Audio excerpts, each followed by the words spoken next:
I know. All right.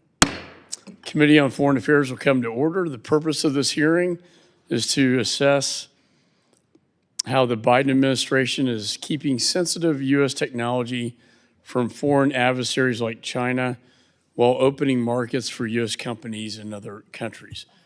I recognize myself for an opening statement. It should come as no surprise that this committee is holding, once again, a hearing on export controls. That's one of the most important things we do in our jurisdiction.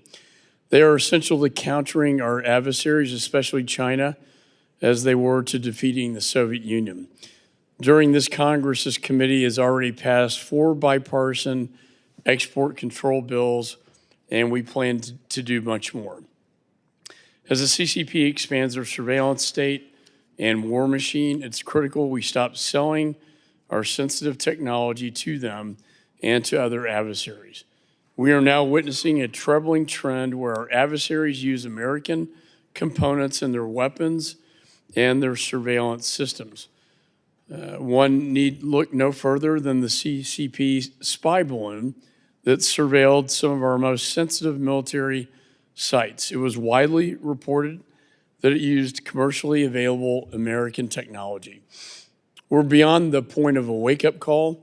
Americans' adversaries are using American innovation to undermine U.S. national security interests and our allies and our democratic values. BIS, while within Commerce Department, is within this committee's jurisdiction, and we've been working very closely with Mr. Estevez to use its extensive authorities. As was pointed out in my 90-day review of the BIS released last December, these authorities are vitally important to securing our national security. While some positive action has been taken by the administration to restrict advanced chips and chip-making equipment to China, more, I believe, must be done. For instance, reports indicate that the United States did secure a deal with Japan and the Netherlands to apply similar export controls on chips, which I was fully supportive of and helped assist with. But while this agreement is promising, it still largely allows Japan and Netherlands to service and to sell tools to China for chip manufacturing, I guess based on future contracting. Mr. Estevez, you are in charge of BIS, and this is a very important job at this time in history. And we want to work with you and support you in your effort. Chairman Xi wants a military capable of invading Taiwan. Every day, I hope you wake up and ask yourself how you will use export controls to deny China's military access to U.S. innovation and capabilities. And while we work to keep American technology out of our adversaries' hands, state needs to do more to work with our partners and allies to open new markets to American companies. We must remain competitive, have a global footprint, and use soft diplomacy to counter China's Belt and Road. Mr. Fernandez, I hope your testimony today will reflect that as your primary goal.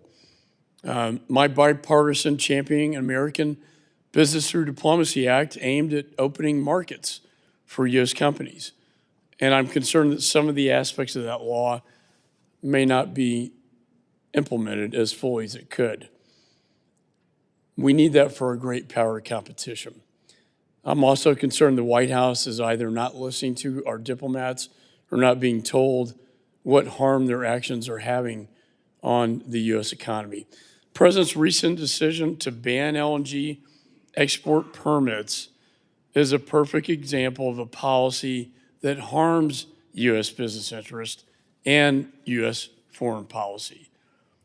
After all, it was American LNG that kept the lights on in Ukraine after Russia's full-scale invasion. I led the effort to sanction Nord Stream 2.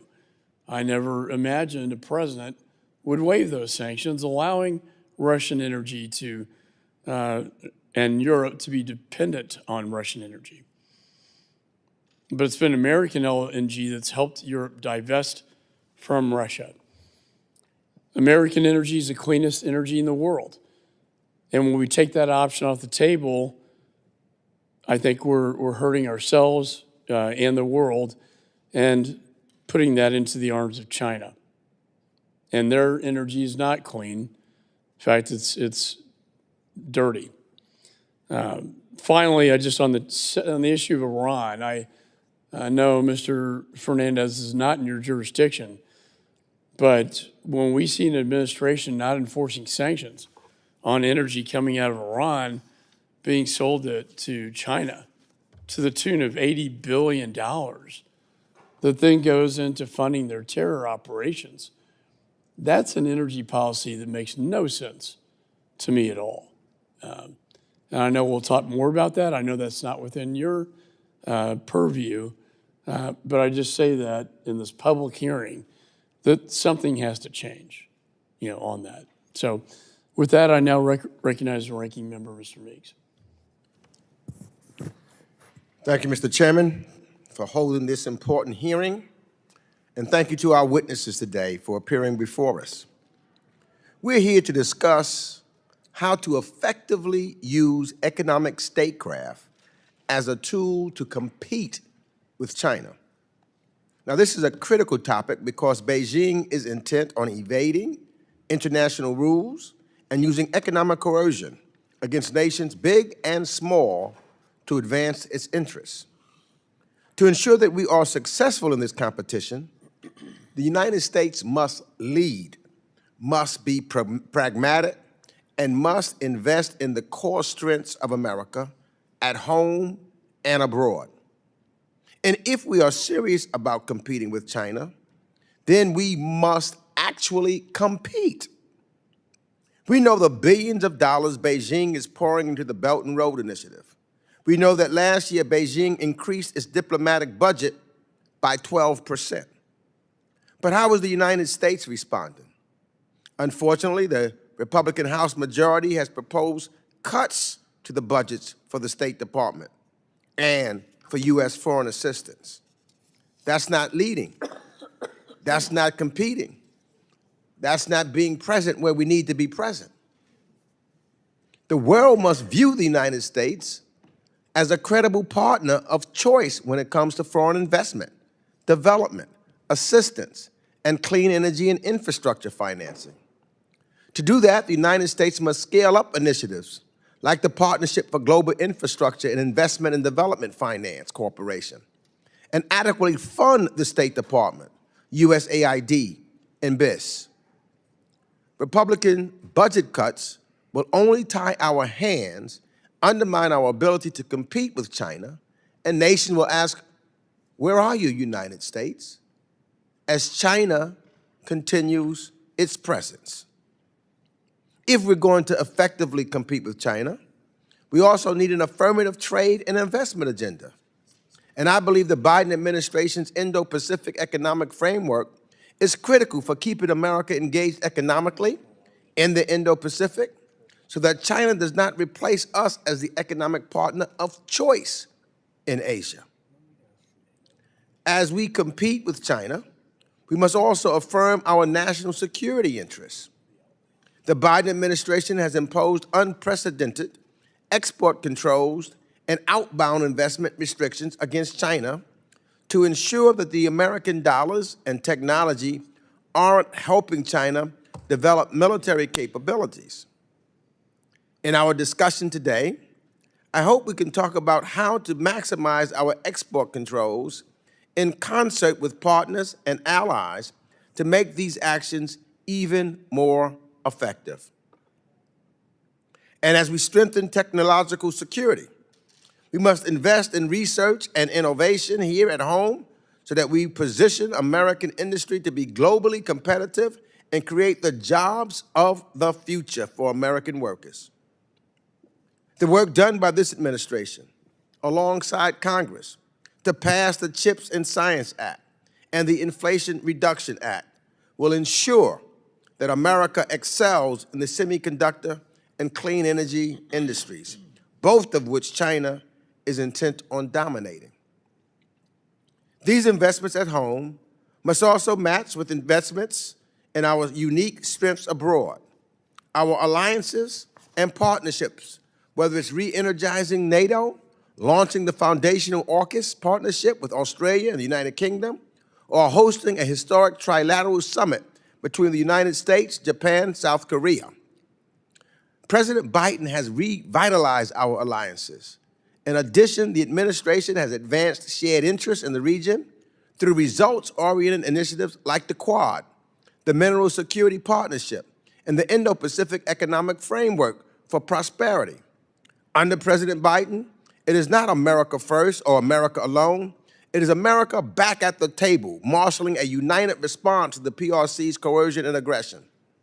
Finally, and this is critically important, we must ensure that our competition with China does not slide into conflict. And that's a lose-lose scenario. Too often in Congress, I see my colleagues trying to outdo each other on who is the bigger China hawk.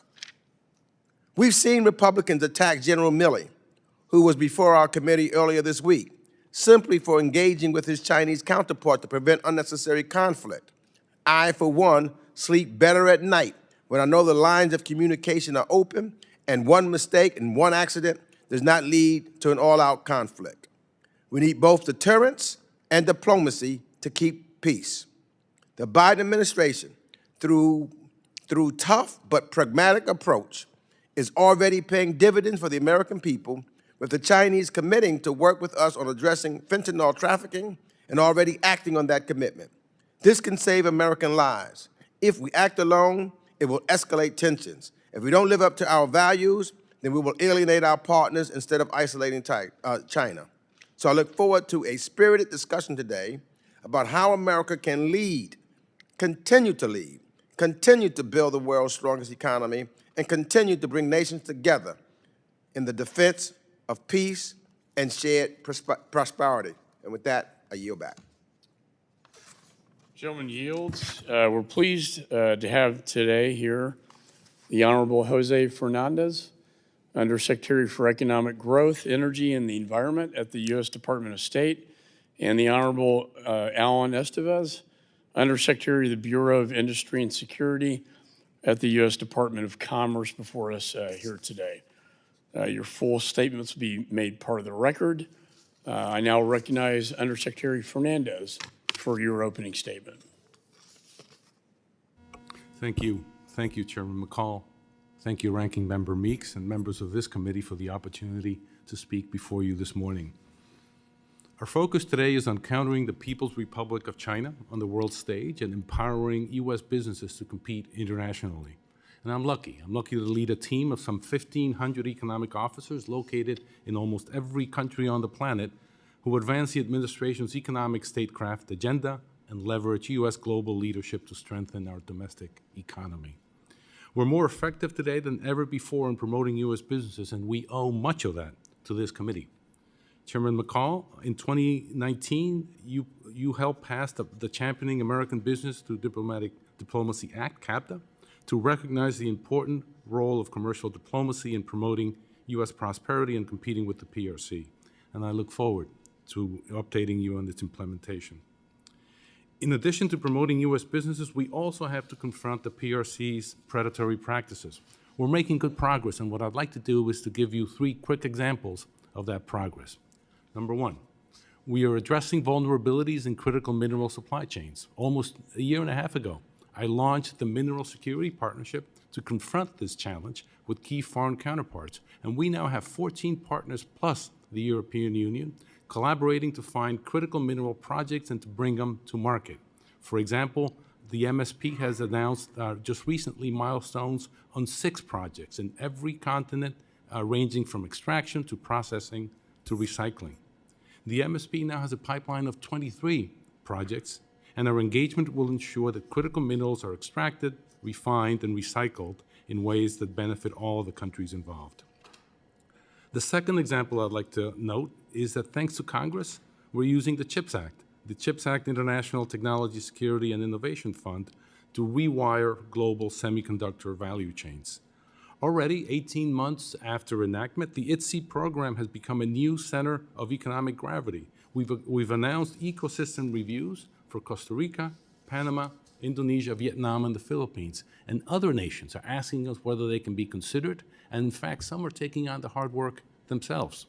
We're leveraging ITSE funding to create a broader semiconductor ecosystem and to maximize the pull factor, and we're starting to see results. The third example I'd like to note is combating PRC economic coercion, which I know is of interest to this committee. This is one of my highest priorities, and I'm grateful for this committee's leadership on the issue.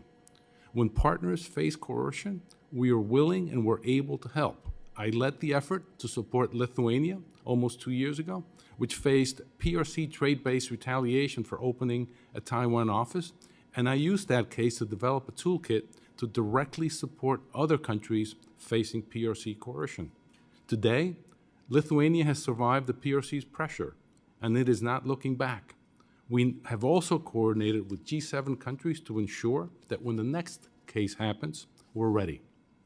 In closing, I'd like to just summarize that we are leveraging every diplomatic tool that we have to bolster U.S. economic security. But we also need to deploy concrete resources to level the playing field enough to get our companies in the game. And that's why the Biden administration last week released an FY25 budget with a plan to effectively compete with the PRC.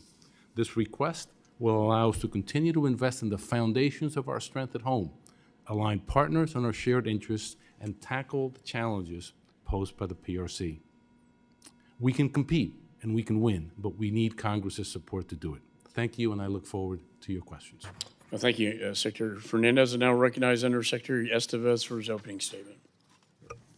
Chairman McCaul, Ranking Member Meeks, members of the committee, it's my honor to testify before you once again on the importance of export controls to protect U.S. technology from adversarial countries. And yes, Chairman, I do wake up every morning and say, what can I do with export controls to protect America? Export controls are a key tool in addressing national security and foreign policy concerns related to countries of concern, including the People's Republic of China, Russia, Iran, and North Korea. It's clear this committee understands that importance, as this will be the 8th time that I, or the 2 Bureau of Industry Security Assistant Secretaries, have testified before this committee in the last 2 years. I think that's a record for BIS. The Bureau of Industry and Security has operated for decades at the nexus of national security, technology, and commerce. However, given today's threat environment combined with the rapid technological change, our tools are more important than ever in protecting national security interests of the United States and our allies. We have used our export control tools extensively in the Biden administration. For the PRC, we have implemented sweeping, strategic, countrywide controls on key critical technologies. These include advanced computing chips needed to power artificial intelligence for military and supercomputing applications, as well as the semiconductor manufacturing equipment essential to producing those advanced chips. This countrywide approach is important because we are clearly identifying strategic sectors and items and setting clear lines on technological capabilities. Additionally, key allies have implemented similar controls for many of these items. These technology-based multilateral efforts enhance our existing extensive countrywide restrictions and are most effective in addressing our national security concerns related to the PRC.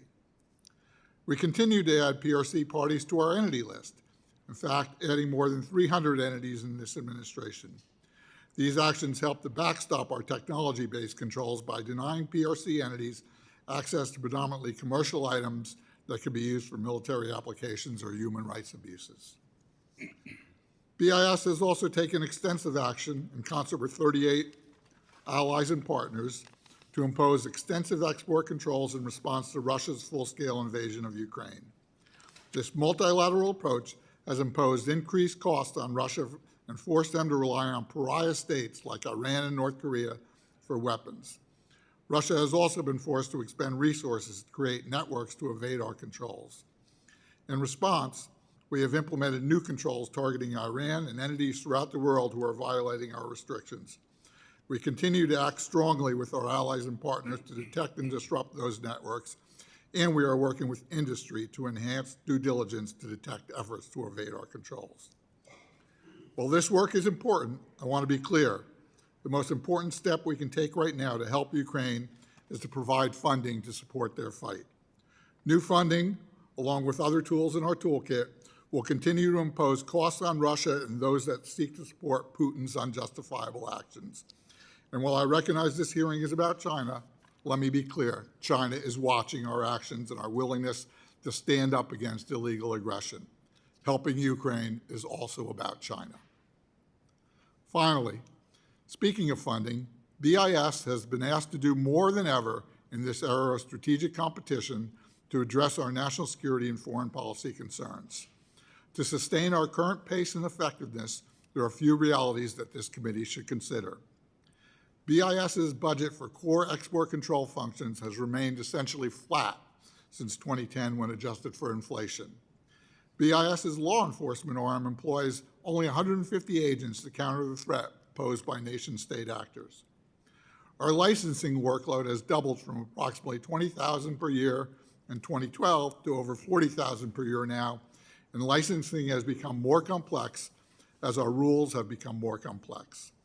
Our staff is relying on antiquated systems for both license adjudication and enforcement work that were put in service in 2006 and 2008, respectively. We look forward to continue our constructive work with this committee to ensure that BIS has the resources and policy support needed to continue its mission-critical work.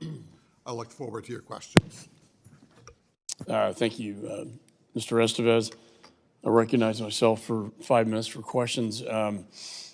On that issue, and look, we're in this Congress, we're trying to cut budgets for the most part, but your mission is hugely important, and you and I have visited many times.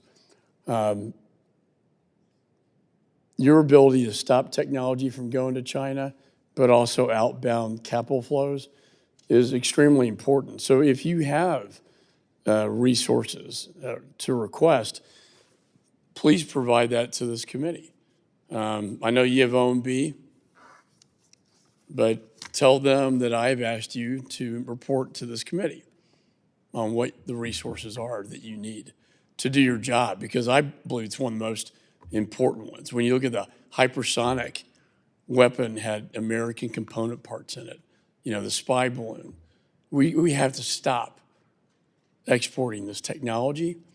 And then when it comes to outbound capital flow, same thing. I mean, the old school of thinking was to sanction a company and hope that would work, or hope that Treasury would even sanction the company. And even if they did, they could change the name of the company overnight and the sanction has no force and effect. You and I talked about this sector-based approach, AI, quantum, hypersonics. Can you explain to this committee why that approach is superior to the old-fashioned approach of the OFAC Treasury sanctioning a company only to see it change its name overnight? Thank you for that question, and I appreciate your support for our funding. As you know, I come from a place where we give you unfunded priority lists. Well, I understand OMB is probably, I understand. Sector-based approach, what we've done for advanced computing chips, the chips that are going to be the key to artificial intelligence, the key to the future of warfare, in fact, as well as the future of economic prosperity. In China, where I can't tell because of civil-military fusion how those chips are going to be applied, and we know that they are going to be applied to military applications, establishing a technological cut line and saying anything above this cut line should not be allowed in China because I can't tell its use case is way more effective. It's more effective for industry because they can understand where that line is and they can then plan out what their business opportunities are. And it's more effective from my enforcement perspective. Sanctions, export controls using the entity list is a whack-a-mole game where to your point, people change, and then we have to go after the next one, which we're happy to do, but it's way more strategic to go after it on a sector technological basis. And as we are debating our outbound capital flow bill with the Financial Services Committee, I think that testimony is hugely important. Let me go to Huawei and SMIC. Your BIS approved hundreds of millions worth of licenses for Intel to sell technology to Huawei. Can you explain that? Certainly. The Huawei and SMIC rules that are in place were actually put in place in the previous administration.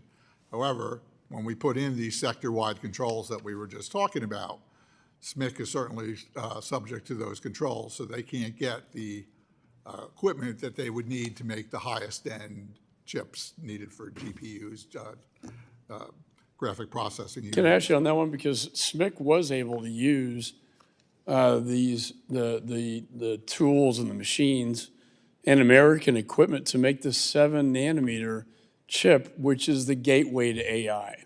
Yeah, we'll assume that it was SMIC. I can't talk about any investigations that may or may not be going, but we certainly share those concerns, and that's certainly the reporting. There's a process to do that. It is a low-yield process. It certainly would not be viable in any commercial company trying to sustain that process. And of course, they did access tools before we put in our tool controls, not the highest-end tools, but the level just below that. Those tools will ossify over time, and that process will be degraded. Did SMIC violate U.S. export control laws by producing the 7-nanometer chip? It's potentially yes. We'll have to assess what the outcome of whatever. Yeah, review. I mean, I'm not a scientist, but I would say they did. Finally, my time's expiring, but Mr. Fernandez, and this may be more of a statement, I have no idea why this administration decided to stop permitting the exports of LNG to other countries. I mean, this gets back to our energy independence. Europe certainly wants our LNG. We should have had LNG terminals in Europe rather than Nord Stream 2 from Russia. That's an energy policy that really makes no sense to me. And then finally, I know this is out of your expertise, but the idea that we're not going to enforce sanctions on Iran and let them export $80 billion of energy to China to then use to fund terror operations is another foreign policy issue that, quite frankly, is troubling to me. Thank you for your question. Look, on the LNG pause, this is a pause to assess the additional LNG export projects, whether they are in the public interest, given the increase in U.S. LNG exports and what we know about the effects of methane emissions and carbon dioxide emissions. The last assessment by DOE took place 5 years ago, in 2018. In 2018, our exports were one-third of LNG, were one-third of what we have today. Today, we export 12 billion cubic feet per day. We have a capacity of 14 cubic feet per day. We have right now projects coming on stream that will increase that capacity to 26 billion cubic feet per day by 2030. And those projects are not being affected by this pause. But when you stop permitting, you're going to stop production of LNG in the United States. And LNG is a very clean energy as opposed to what China does. And so, again, this is not being energy independent. It's not helping Europe out from Russia. It's helping China. At the end, it's a bad foreign policy, and I think it's a bad energy policy, and we could debate this, but I'm way over my time, sir. And I know that Ann Wagner has some pretty, I know Mr. Perry certainly has some very tough questions for you. So I will now recognize the ranking member. Who has no tough questions? Who wants to clarify some things? He's gonna clarify everything I You know, said. I want to clarify something. There you go. So one of the things, though, I am deeply concerned about in regards to the PRC's routine use of economic coercion against other nations so that they can advance its political objectives. And as a result, you know, I sponsored and introduced a bipartisan bill called the Countering Economic Coercion Act of 2023 to support our partners that are victims of the PRC and economic coercion, as well as punitive action against Beijing. So my first question goes to you, Undersecretary Fernandez, to find out what steps the administration has taken to counter and deter the PRC's economic coercion and support our partners when they are victims of the PRC's economic coercion. Thank you for your question. And I very much appreciate your support and the coordination of both houses of Congress on economic coercion, which has been one of the top priorities at the State Department for me. We have seen economic coercion over and over again on the part of the PRC. Korea, Japan, Australia, the Philippines. I got involved with Lithuania, and with Lithuania, we were able to support Lithuania as it looked to react to PRC economic coercion. We were able to get Exim Bank to double the export credits available to Lithuania from 300, which is what China was providing, to $600 million. We were able to get our posts around the world to open markets for Lithuania. We were able to get our partners around the world to also help. We have now, I'm glad to say, created a toolbox. We have a toolbox that we have developed along with other agencies, and we are now prepared to help other countries. And in fact, there's not a month that goes by that a country doesn't come to the State Department and wants to talk to us because they are afraid of economic coercion. The G7 has taken this up as well, and so I think you're seeing that we're in a much better shape today than we were a year and a half ago. And in fact, Let me just ask this question now. Do you need anything from Congress? Do you believe that the administration currently have, or do they need additional authorities or resources that you need to more comprehensively address this challenge? Is that something that we can do here in Congress? Thank you for your question. Well, the President's budget request includes $1.1 million to fund the Office of the Chief Economist. One of the things that the Chief Economist does when countries come to us, it helps to assess some of the vulnerabilities that countries have to economic coercion. We also could use what I'm calling a banana fund, which is basically agricultural products tend to be targets for the PRC, and they tend to rot as the PRC holds them at port. So that would be something else that we could look at as well. Thank you so much for your support.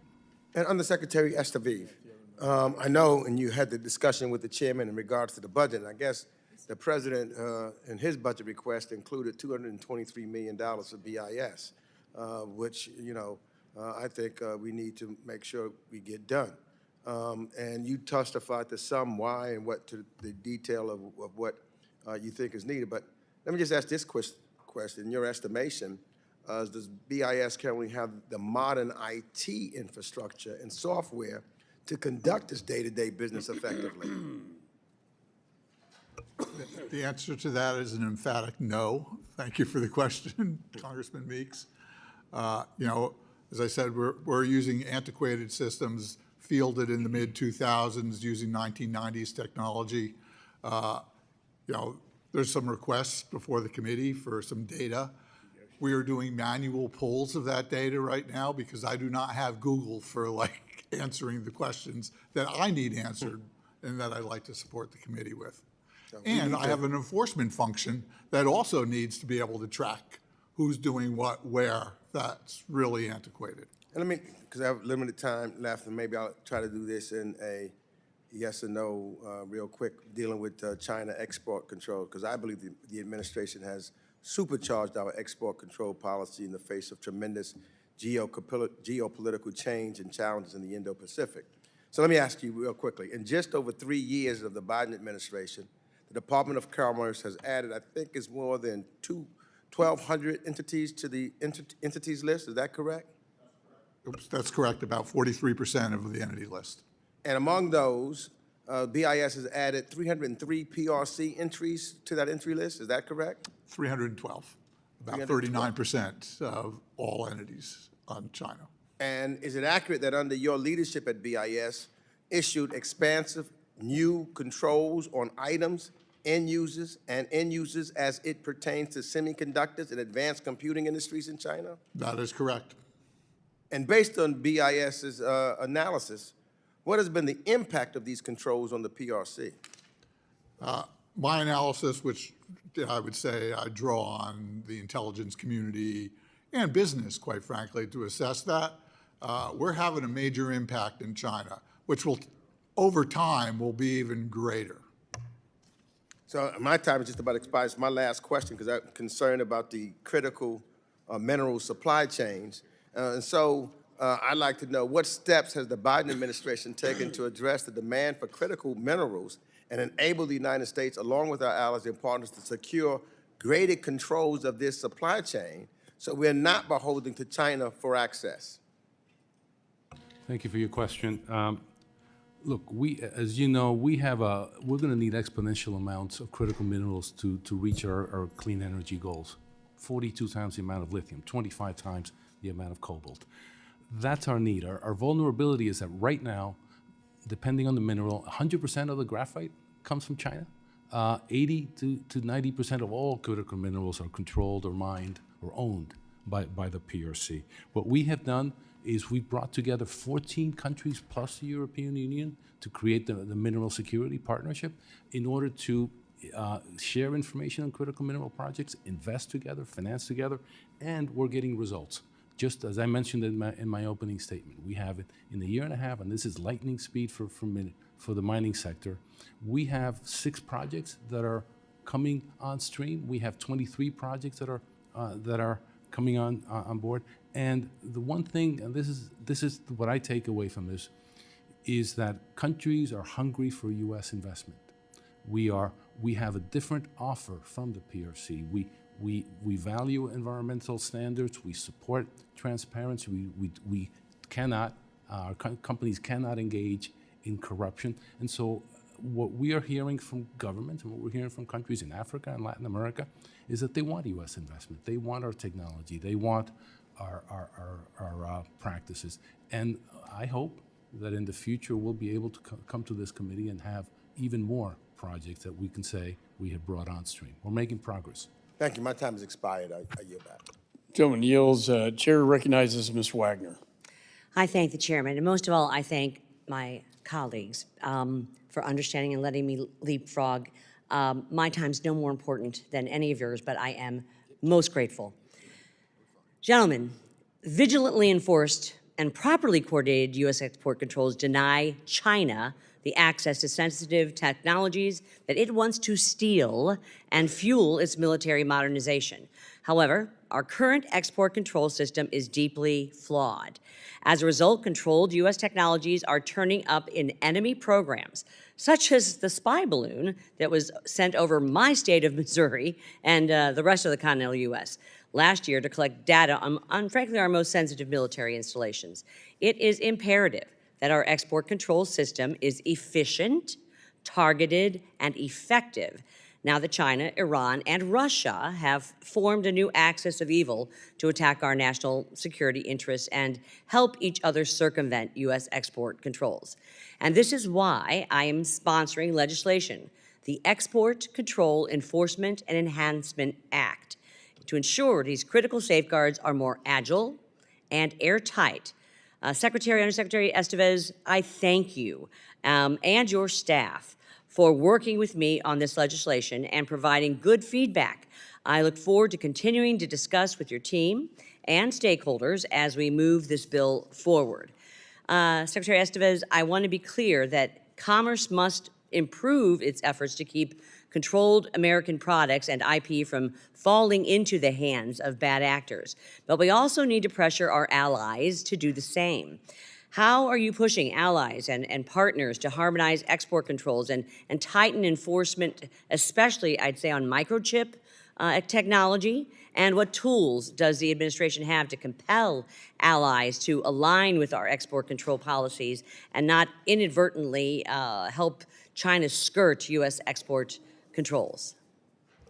Thank you for that question, Congresswoman. I'm going to tweak your question a little bit because we don't pressure or compel our allies. We work with our allies. That's what makes them allies. I like pressure and compelling, but go ahead. I'm from New Jersey, but working with them actually leads to a good end. As the chairman noted in his opening statement, we worked with the Dutch and the Japanese, who happen to be the other countries that have key equipment that make semiconductors. Talked to them about the threat, talked to them about what we were seeing, and they instituted controls similar to ours that limit the highest end equipment, similar to what we've done, from going to China. That's not the end of that story.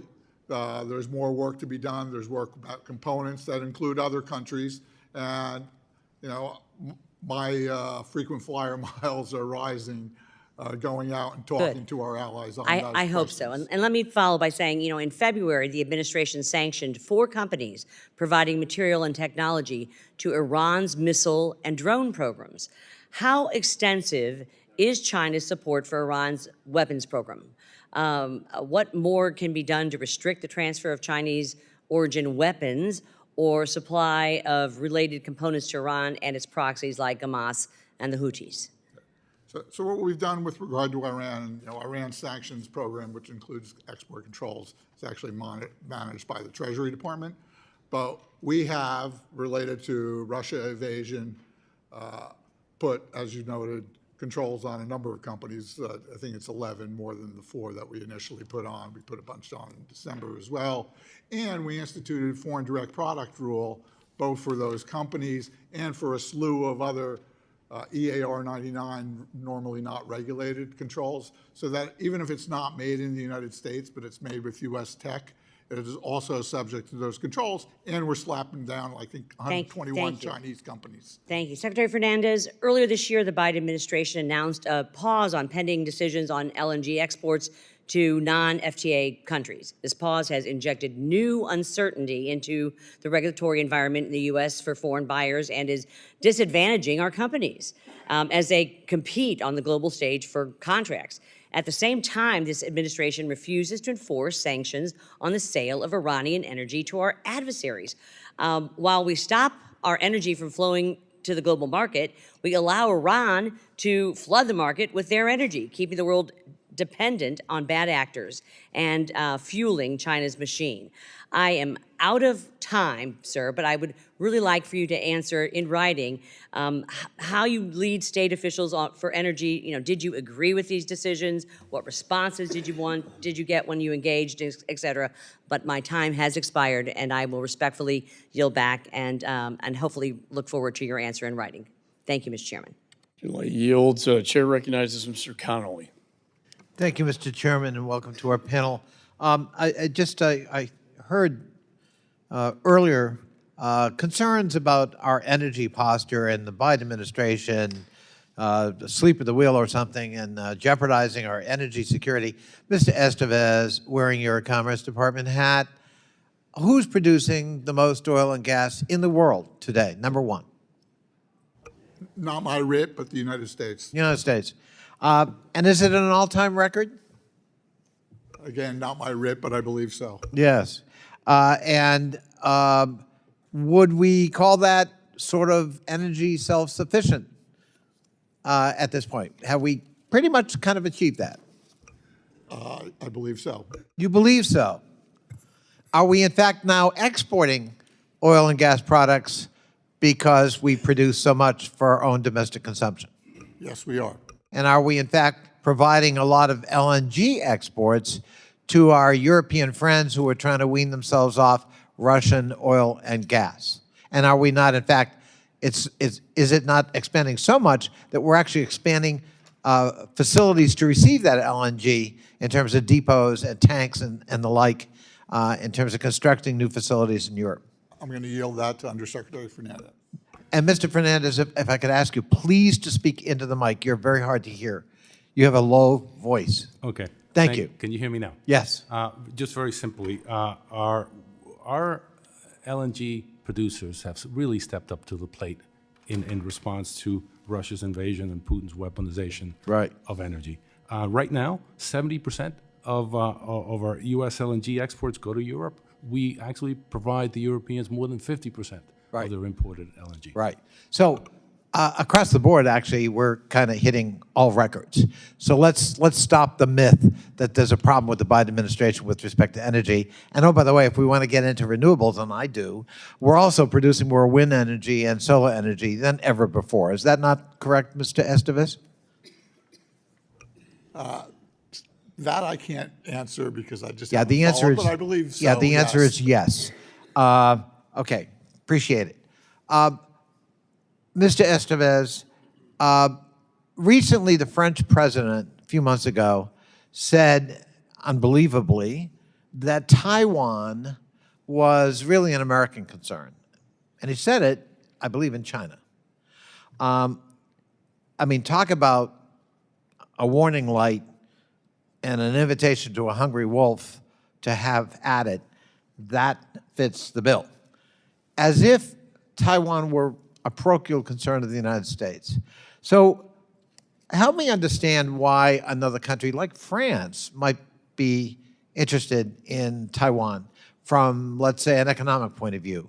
Where are about 85% of the world's memory chips produced? I'd say like 85% of the advanced logic chips are certainly produced in Taiwan. Taiwan. It's a little more disparate. Pretty much one company, too, right? That's correct. Right. Let's just repeat that. Just 85%? Of the advanced logic chips Right. in the world. So apparently President Macron believes the other 15% are all produced in France. Korea. Oh, so maybe France actually has an interest in Taiwan, and that interest goes way beyond just the United States. Would that be a fair thing to say, just looking at it in terms of economic dependence and technological independence? That would be, but I would also say that our goal is to have 20% of those advanced logic chips made in the United States. Fair enough. By 2030. Right, but that's across the board. That's not just aimed at Taiwan. Is that not correct? That's We're trying to lessen our dependence on pretty much single source. That is correct. China, Taiwan, Korea, whoever it may be. We want to make sure Need a that, diverse supply right. chain. And that's a supply chain issue. Mr. Fernandez, I'll give you the last word on the same question, why other people might want to be interested in the future of Taiwan besides just the United States. Congressman, you're talking to a big admirer of Taiwan. I've led 4 economic dialogues with Taiwan where we've talked about supply chains, in fact, which are items of concern. We've talked about economic coercion, the energy transition, and the like. We have actually, we can say we've got some results as well. We were able to get the 21st Century Trade Initiative passed, for which we thank you, and we are also promoting a double taxation agreement with Taiwan that we are now considering, and Treasury is leading that. And if we are successful, it'll make it easier for Taiwanese companies to invest here in some of the projects that Commerce is proposing. Just a little self-promotion. I helped write a bill that addresses that last issue of double taxation. Thank you, Mr. Chairman, and thank you for having the hearing. And I wish I could understand why we're having a second one this afternoon, but that's a different issue. Well, we just work very hard on this committee, and I really admire the Irish green Kelly scarf. It's very nice. Mr. Smith is recognized. Thank you, Mr. Chairman. Thank you for your testimony and your leadership. Let me ask you, Xi Jinping is credibly accused of genocide against the Uyghurs. I think there's no doubt about it, that he is destroying the Muslims in Xinjiang. He has taken over Hong Kong against what a lot of Sino watchers had said would never happen. I thought it would. I introduced the Hong Kong Human Rights and Democracy Act in 2014, when the umbrella movement was just getting off its feet. They're destroying human rights everywhere, religious freedom. The APEC summit, in my opinion, was a shameless kowtowing to Xi Jinping, especially when so many of our businessmen paid so much to meet with a guy that's committing genocide. And frankly, I believe that trade is important as long as it's conditioned on human rights respect. And we all know that Bill Clinton delinked human rights from trade on May 26th, 1994, after famously linking it, then he infamously delinked it. I went over to China, I met with them, they said, we're getting it, long before he got rid of it. And that, to me, was the pivot point for they looking at us and saying all they care about is the bottom line. Let me just, yesterday I chaired my 100th congressional hearing. I chaired the China Commission. We focused on this horrific practice of forced organ harvesting. It's my third hearing on that. I have a bill that passed bipartisan, sitting over in the Senate since March 28th of last year. Only 2 people in the whole House voted against it to really rein in on an egregious practice. Everywhere you look, name the human rights abuse, Xi Jinping is excelling in it, and of course he's threatening Taiwan. Now, I had 3 hearings on the whole issue of cobalt. I've been to Goma. We know that DR Congo is sending all of its cobalt to China. When I asked Secretary Kerry this at one of our hearings, he said, oh, they have an MOU with DR Congo. It's an aspirational, not worth the paper it's printed on, really, MOU, because very, very high people in that country of DR Congo are getting huge amounts of money in their pocket in order to facilitate that. You know, if you want to drive an EV, God bless you. No problem with me on that. I have problems with its long-term environmental issues, what happens to the batteries, all of that. But if the cobalt, which it is coming from 25 to 40,000 children through child labor in DR Congo, and upwards of 200,000 adults who are dying, getting sick, that supply chain is so seriously tainted, we got to find some other place. Yes, American companies and others have all sold out, and you know, and that's sad. But frankly, we do have American companies here that do cobalt, mine it. But it's more expensive because when you deal with China, obviously everything is cheaper because of their ability to coerce labor. So my question is on the cobalt. How can we, as a country, allow the importation? I have a bill I've introduced that would provide a rebuttable presumption, similar to what we did with the Uyghur Forced Labor Act, to say, fine, we'll bring it in as long as it's clean. It's not coming from a coercive situation with forced labor. Is that something you can support? I mean, we've got to be clear. We do not advance our goals on the backs of little kids in the DR Congo. And again, I've been there many times, and on the back of their parents who are dying in these mines. Let me take a piece of that, and then Alan can take the rest. Look, just to start from the beginning, promotion and respect for human rights is a central tenet of our policy, no questions asked. Okay, and in terms of cobalt in the DRC, this is a concern, but I also think that from our point of view, it is also a competitive advantage. If we can get involved in the critical minerals extraction or processing and follow the highest human rights, environmental, and work with communities so that communities don't have to choose between environmental degradation and child labor and economic prosperity. That's our competitive advantage. And that's what, in the Congo and elsewhere, that's what countries want. We are pushing in an open door. What we need to do is to actually show up, have the resources, get our companies involved, and as well as companies from our allies and partners. Now, And I would agree with what Undersecretary Fernandez just said. I know American companies are in Zambia doing some cobalt mining and looking in that regard. I think, you know, having American companies using American standards of labor is critically important to our values. I would encourage you, I'm out of time, but please take a look at this bill. I think it advances that goal. Again, no matter where anybody comes down on EVs, it better be absolutely clean of child labor and forced labor of their parents. I yield. Yes, please. Congressman, I'd be delighted to show you some of the, we have put in writing in the Mineral Security Partnership what our environmental and human rights tenets are, principles are, and we put them in black and white. We can see it on the website. And that, again, that is a competitive advantage for U.S. companies. Thank you. I'm out of time. Gentleman yields. Mr. Sherman's recognized. Mr. Chairman, I've got a bill for you.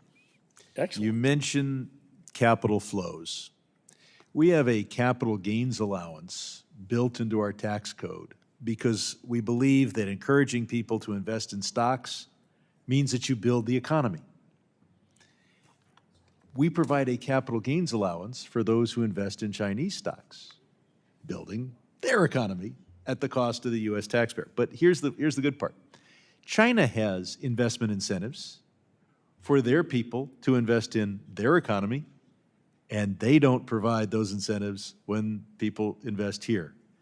So I'm hoping that I can get you to co-sponsor what is now bipartisan legislation to say that we don't provide tax incentives for investing in Chinese-based companies. I'll yield to the Love to chairman. talk to the Ways and Means Committee about this issue, but that sounds good to me. Good. TikTok has come to mind. It's a national security issue. It's also an economic issue and one of fairness. Chinese companies make a lot of money showing Americans cat videos.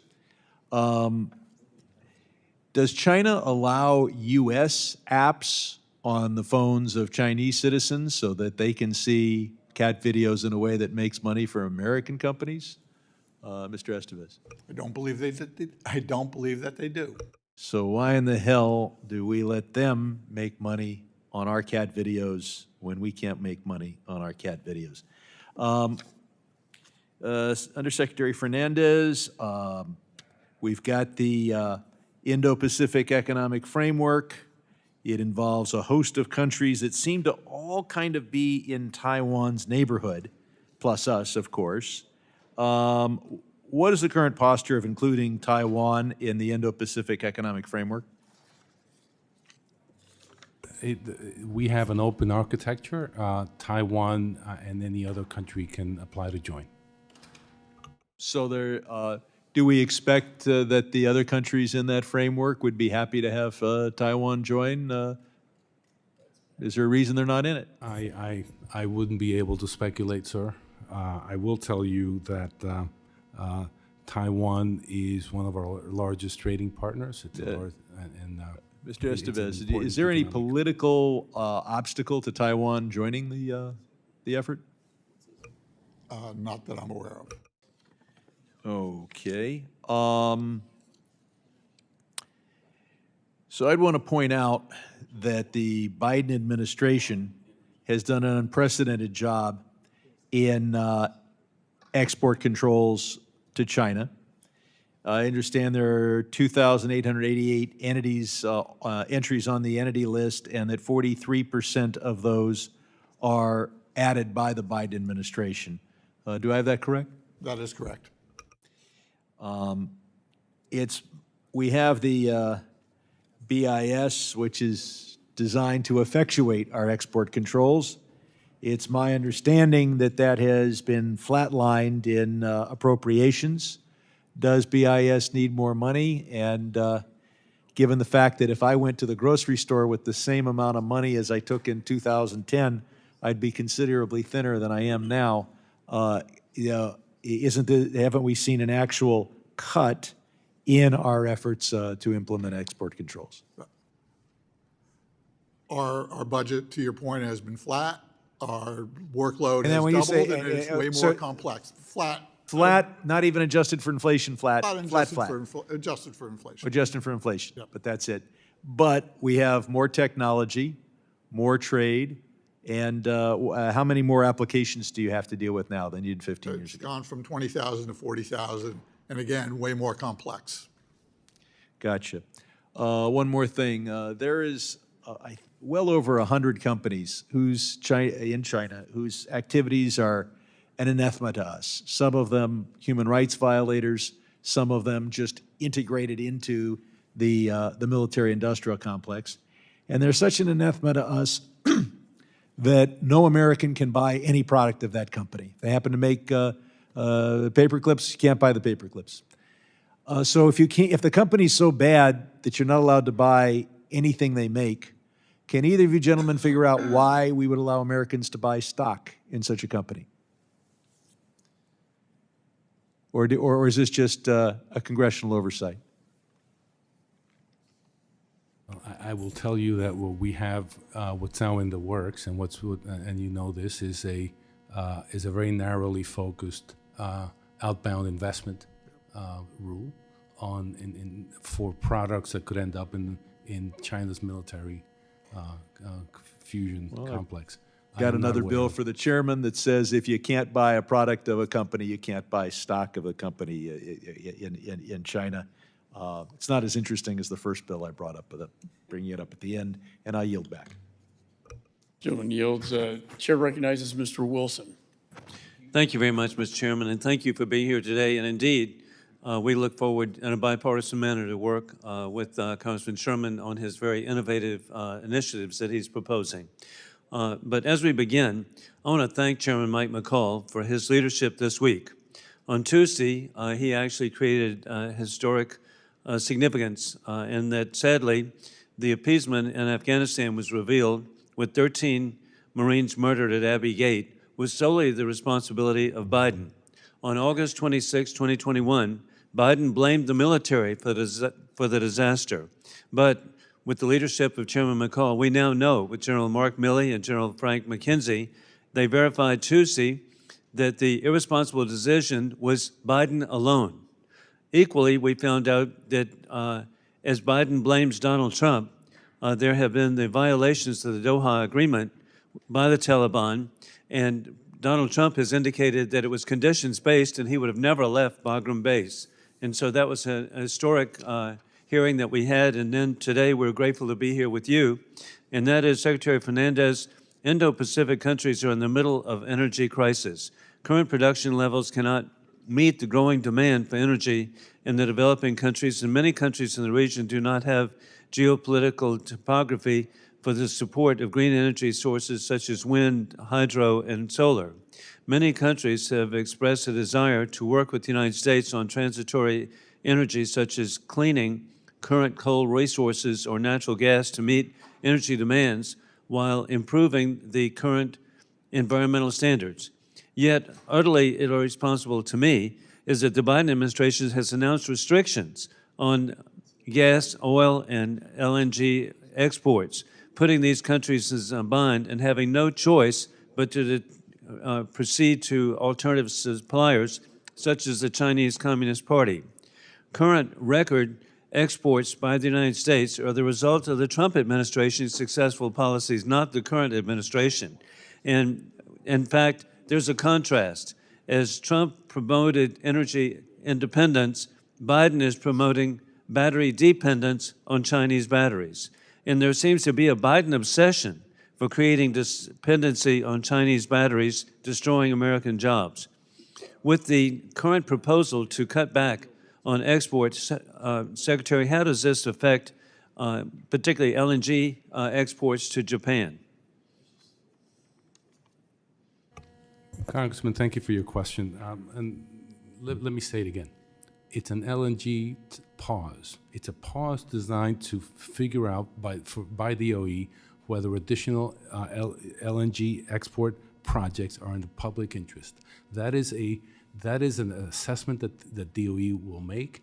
The circumstances have changed since the last DOE assessment in 2018. We now export 3 times, triple the amount of LNG that we exported in 2018. We are due to double that by 2030. This pause does not affect current projects and assessments. So, and I have spoken to colleagues in Japan, and they understand what we are doing. We have doubled exports. We intend to double exports by 2030 with existing licenses.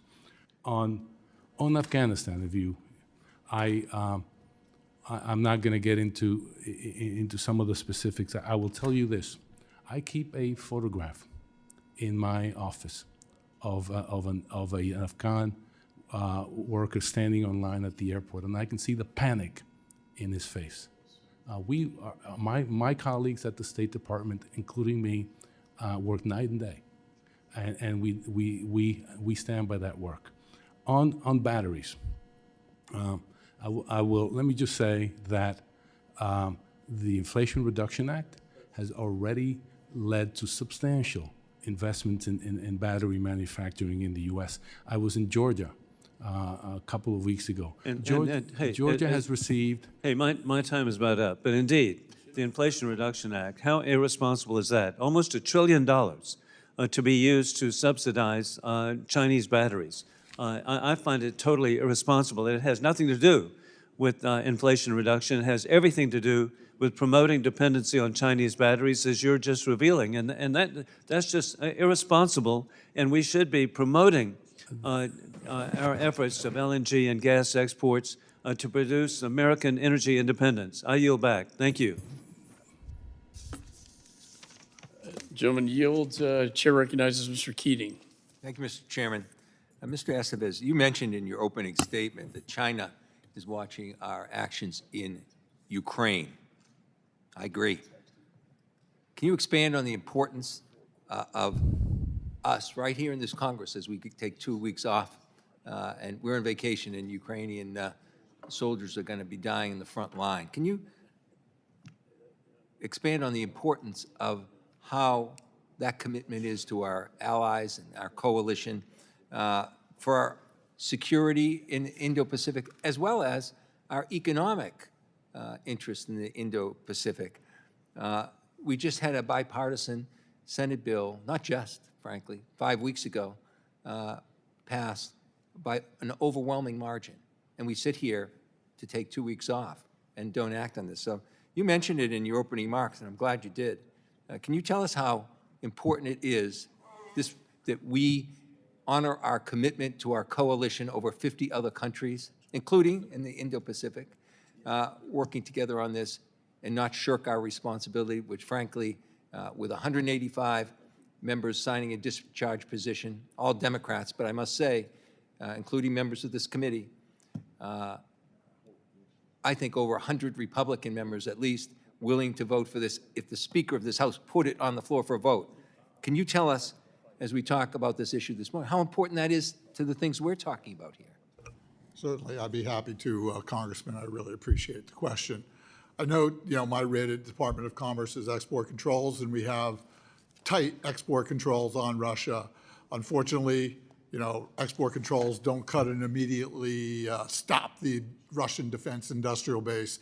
It's more like the squeezing of an anaconda. It's a slow squeeze. While we were doing that, we need to supply Ukraine with the weapons they need.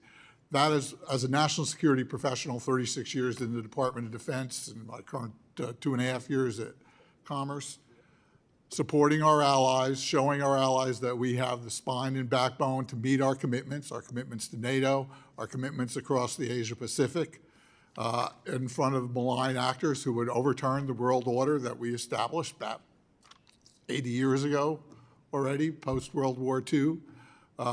Russia's challenging it, China's challenging it. That's why they're schmoozing together.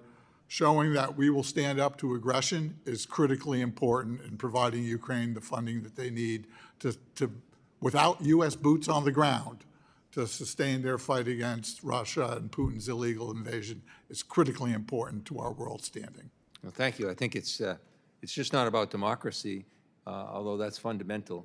It's also about, people should realize it's about their pocketbook and what things are going to pay. Along those lines, I just left another hearing where we had heard testimony about Russia's desire to secure a port in Sudan, and we look at China's activities in Djibouti and how they can, but it's not just in those areas. China is trying to gain port access and control all over the world. Can you talk about the effect of China's ability to, and their desire to even do more, control the navigational ports all over the world, and how that affects us economically, not just in the Indo-Pacific, but around the entire world? If I could take that.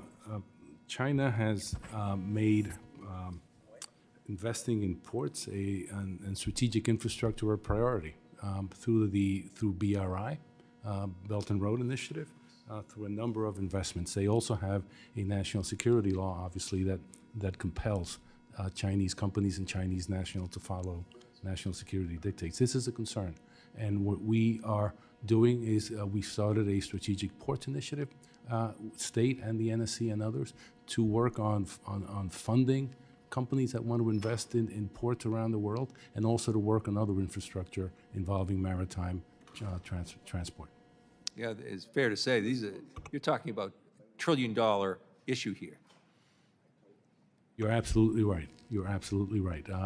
The BRI numbers are astronomical, and they dwarf whatever we have at DFC and in other initiatives. And American consumers right now, in my opinion, are being price gouged because of the cost of shipping. You add to that what's going on with the Houthis in the Red Sea and their disruption and the cost of that. This is something we should clearly be focused on as our own policy. So I thank you for your testimony, and I yield back. Gentleman yields. Chair recognizes Mr. Perry. Thank you, Mr. Chairman. Mr. Estevez, the Institute of Forensic Sciences, I'm sure you're familiar, located in East Turkestan, used to aid and assist in the genocide and the experimentation on the Uyghurs. I'm curious about your delisting that entity in November of last year. Can you walk me through that, the rationale?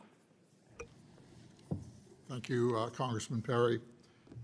First, the listing was for human rights violations, as you note. We, of course, and I shouldn't say of course, we take human rights concerns seriously. There are 70 or so parties on the entity list related to human rights violations. This institute, which is a Chinese state organization engaged in crime control, it was certainly engaged in bad things with regard to the Uyghurs. In fact, receives no exports of note. Like a couple of things. Look, that's all like superfluous background information. I'm asking about. But it's pertinent to the fact that you're asking about. So the delisting of that went through process. The normal process requires a 4-0 vote across the interagency. It got a 4-0 vote, and as a result of that, the Chinese have engaged in cooperation for stopping fentanyl precursors from flowing to Mexico and other places. That's working out real well. So what I'm interested in, okay, so it got a 4-0 vote. I don't care about that. That's groupthink or whatever. 150 Americans dead a day from fentanyl. Yeah, I know, and they keep dying more and more. The point is that's not working. The Chinese gave us lip service, and we delisted this organization that is hiding the fact that they're using the Uyghur for genetic experimentation and then manipulation and potentially warfare against them and us. But that aside, tell me about what factors went into the decision.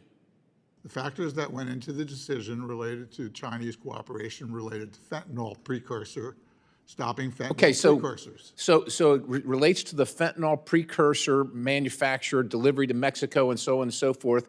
How is that being measured? What's the metric of success that says if we delist, you're going to do this, and this is measurable? How? Is it in the deaths of Americans that's increasing every year by fentanyl, or not? It's in stopping the deaths of Americans, Congressman. So is that working? Are you saying that we're stopping the deaths of fentanyl? Is that your testimony? I'm saying that we're stopping the flow of precursors related to this action. You were stopping, so that's your testimony. The precursors are being stopped. The precursors of fentanyl are being stopped because of this. That's the goal, Congressman. I'm sorry? That's the goal, Congressman. I get it's the goal. Yep. That's a great goal. But when it doesn't happen, because China says, yeah, we'll do it. If it doesn't happen, then we can turn that around. So how many deaths are we going to wait? How many does that cost? As you know, Congressman, it doesn't, just like any other thing with control. Well, look, I'm just looking for the metrics, sir. I'm not trying to be difficult, but. I'm going to turn it over to Undersecretary Fernandez to tell you how. Well, I got other questions for Secretary Fernandez, but I think Well, I'm sorry? we run the process for delisting. The actions that are taken are being done in other agencies other than my own. Yeah, so that everybody can do this and people can keep dying. Mr. Fernandez, regarding the DOE's decision on LNG exports of January of this year, did you object to the decision?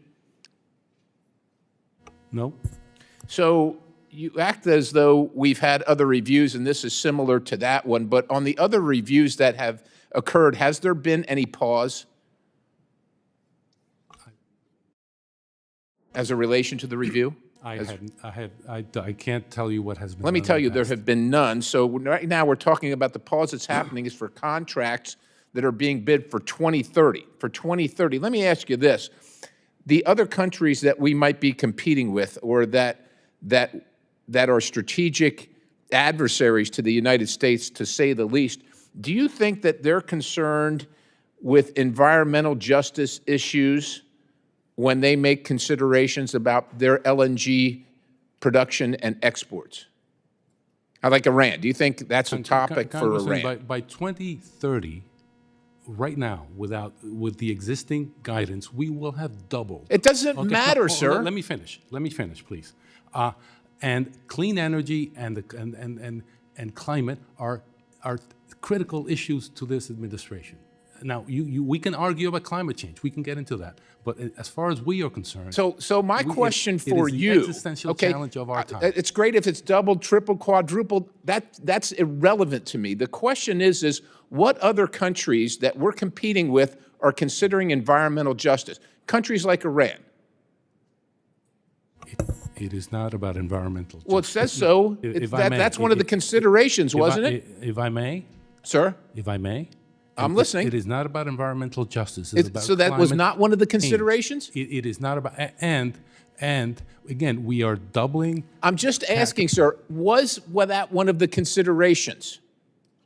Which one? Environmental? Environmental justice in the pause. One of the considerations was to allow DOE, the Department of Energy, to conduct an assessment based on changed And was circumstances. one of the things that they were assessing environmental justice? You will have to ask DOE. You're the sir. It says energy in your title. Don't you know this? You will have to ask. DOE is conducting the assessment. Thank you, Mr. Chairman. I yield. Gentleman yields. Chair recognizes Ms. Titus. Excuse Titus. me. Thank you, Mr. Chairman. Coincidentally, I want to take a minute to kind of brag about a bill that we passed this morning, Mr. Barr and I did, that had to do with the cooperation with China. I think you and the President are right to say that we want to keep the bilateral. I'm over here. Oh, okay, okay. I couldn't tell if y'all were talking to me or talking to somebody over there. About the science and technology agreements. And so I'm glad to see those move forward because I think we can benefit from them as well as the rest of the world. But my question has to do with another meeting that I had recently. Just yesterday, I met with the president of the Federated States of Micronesia. And he was expressing some of the things that we've already talked about today, the attempts by China for financial inducements, they're impacting economic relations, diplomatic relations. You were talking about ports. As you look at what China is doing in this part of the world, can you just tell us, Mr. Fernandez, Mr. Secretary, what it is that keeps you up at night when you think about those relations and how we can attempt to counter them? Thank you for your question. The U.S. and our allies have helped to maintain the peace and security in the Pacific Islands since World War II. And we've also made possible the economic prosperity and development that you see there. We are putting in a lot of time and effort and attention on the Pacific Islands in response to a pattern by the part of the PRC of making vague confidential deals that relate to fishing practices, to security and the like. The president has had 2 leader-level summits with Pacific Island leaders in D.C. We are actually showing up, and Secretary Blinken has been there, a number of my colleagues at State, a number of other departments as well. We've opened 2 new embassies. We have, since in the last 2 years, we have $2 billion in commitments to the Pacific Islands. We increased our contribution to the Tuna Treaty, which is an important treaty in the Pacific Islands, and we're cooperating on IUU fishing. We're doing a lot, and I personally was involved in helping Google with its a cable that's supposed to go from Chile to Australia, with a number of spurs going to the Pacific Islands. So I think you will see, and you will continue to see, renewed interest on the part of the administration in working with Pacific Island countries. Yes, sir. Would you like to add to that? That's really in Undersecretary Fernandez's writ versus mine. Are you making progress with the settlement from the radiation left from the testing of weapons in the Pacific Islands? That one is outside my remit. I'd be happy to take Because that that back. seemed to be kind of a sticking point in some of the agreements. But now that we've passed the COFA, it seems like some progress is being made, and the president was optimistic and hoping to see some of the benefits for social programs restored there. And I think that's something that we might want to look at too as we strengthen our relations. Thank you. Thank you. I yield back. Yields, Mr. Barr is recognized. Thank you, Mr. Chairman. And Undersecretary Estevez, question about BIS licenses. You and I have talked about this before. Appreciate the work that you're doing.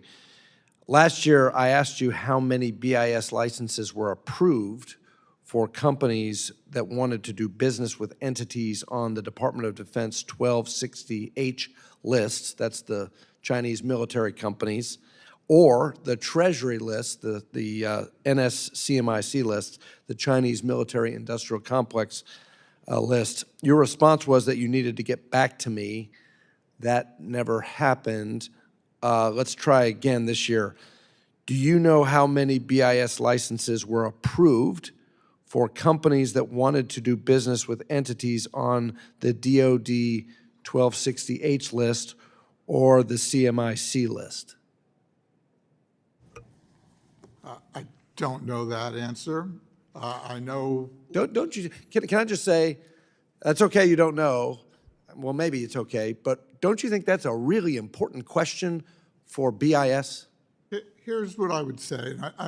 You and I have had this dialogue, and we'll continue to have it because I think we're making progress on the overall list harmonization issue, which is the real point that I think you want to get at, so that when an exporter looks, whether they're an SDN on OFAC or whether they're on the entity list or they're on the DoD list, which actually has a completely different use case, so it's really not in the same vein, that the exporter knows that they need a license to come and get it. And then, of course, licensing policy on the entity list, mostly is presumption of denial, but there are some variances to that. An exporter actually looks at a consolidated list. They see all that when they do that, so they know. For us, we just put out a rule this week, yesterday, in fact, related to OFAC and entity list synchronization related to Russia. There's other things that we can do in that. So there is progress in that. Why would Commerce ever issue a license for an American business to export or do business with a Chinese military company or a Chinese military industrial complex company? What possible interest do we have in that, in granting that license? If again, if they're on the entity list, it depends on when the policy is set and how. And I'm not saying we may not, but I want to know what would be the interest of the United States in issuing that license? For the most part, there is none. Okay. For the most part, it is a presumption of denial. There are licenses, frankly, to give desks and chairs and stuff like that. All right. Which would be weird that the Chinese would be buying desks and chairs from us, but so be it. Okay, I'll take that trade. Okay. But for stuff that's meaningful to a military organization, no. Okay, well, we just want you to stay on top of that. I don't think members of Congress on either side of the aisle are really interested in issuing licenses to do business with Chinese military companies. Neither is the Undersecretary of Commerce, by the way. All right. Emerging and foundational technologies, Secretary Estevez, under the Export Control Reform Act, BIS is required to keep a list of emerging and foundational technologies implement controls on those technologies, and work to establish multilateral controls with other countries and report the results to CFIUS and Congress, including the House Foreign Affairs Committee. When was the last time BIS submitted this required report to Congress? I believe our last report went out last year. And Undersecretary Fernandez, as the person responsible for states' participation on CFIUS, have you received this report from BIS? I personally do not know the answer to that question. I can go back and check. We have other colleagues in my bureaus who are more directly responsible for CFIUS. Well, it's 2024. We passed this bill in 2018. We got to get on it. And ECRA implementation has been painfully slow, and we want commerce and we want state to be on top of it. So let's keep that going. If I could, Congressman, under FIRMA, which again, I got to testify before your committee and for FIRMA, and I'm glad that it passed. CFIUS does not need to see any list to understand where to put controls and what investments to make. CFIUS is working the way it should, but we do share technology requirements with CFIUS, which I happen to have a say in.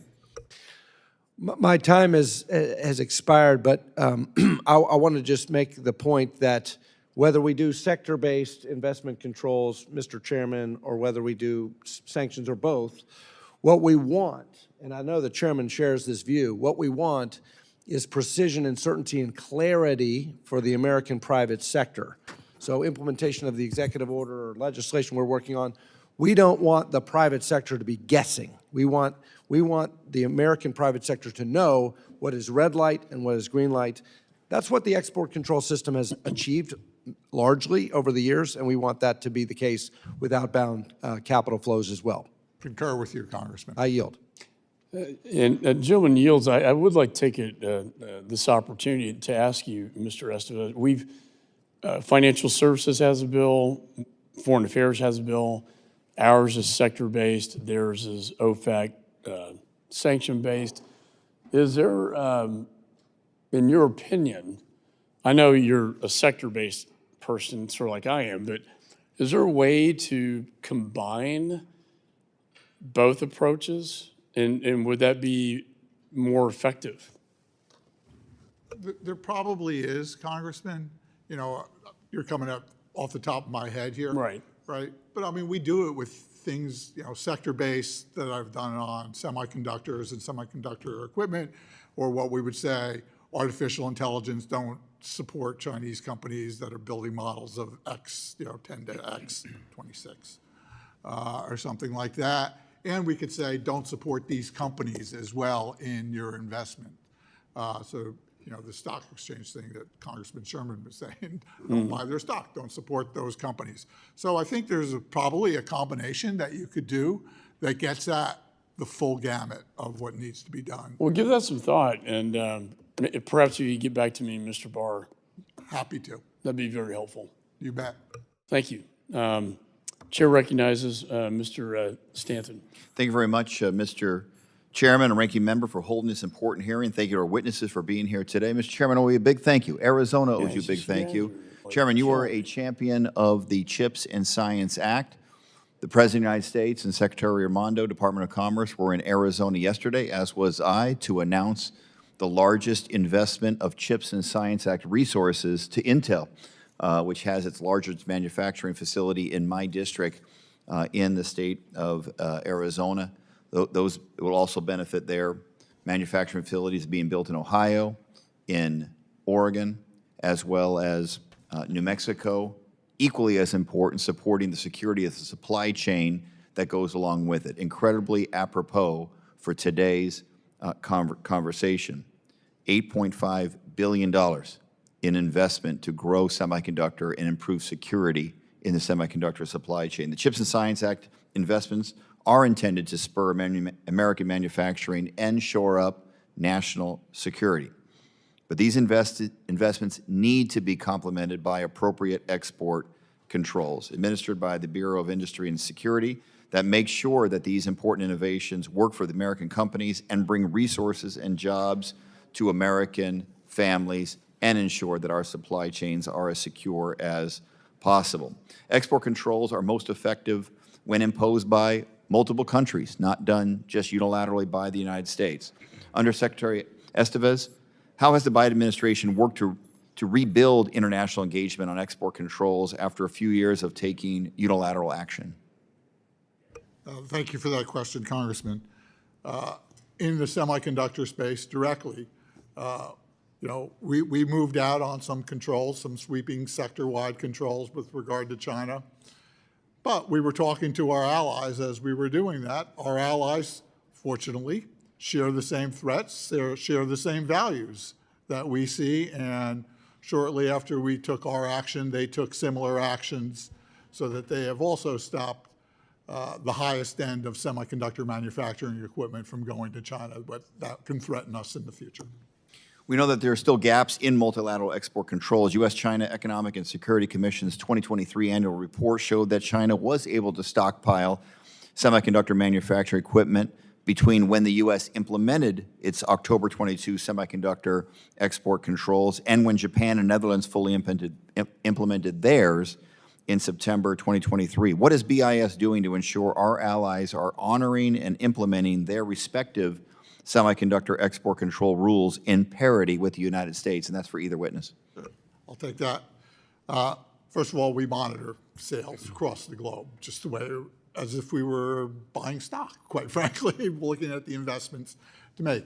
I am racking up frequent flyer miles, talking to our allies about what they're doing, how they're doing it, and making sure that we have parity between U.S. companies and the companies in the, in our allied nations, so that we're all having similar controls going. We're also looking, for regard to China, servicing of that equipment that was sent before the controls went into effect, so that we can ossify those tools that they already have. And of course, we're also working at components. We've stopped components going. We're working with our allies to bring them into, for them to do likewise. In your experience, how do PRC actors work around U.S. controls, and how can we better crack down on those measures? For the most part, for semiconductor tools, they're huge, a couple containers worth of equipment to move. So it's fairly hard for them to move around that. They do look to the secondary market. The Koreans have stopped secondary market sales. That's critical to us. There's always a way. We have an enforcement activity, and plus working with DOJ, where we are prosecuting when we see violations of our controls. Do you have the tools you need, or could Congress provide you more tools in this important effort? Congress could absolutely provide me more resources. I have 150 export control agents. I have antiquated systems that they operate on. We could do better. And we're doing pretty good without those resources. I appreciate the testimony. Mr. Chairman, I yield back. Gentleman yields. Chair recognizes Mr. Kane. Thank you, Mr. Chairman. And thank you to our witnesses for being here today. Undersecretary Estevez and Undersecretary Fernandez, do you both agree that China is actively supporting Russia's war in Ukraine and Iran's support for Hamas?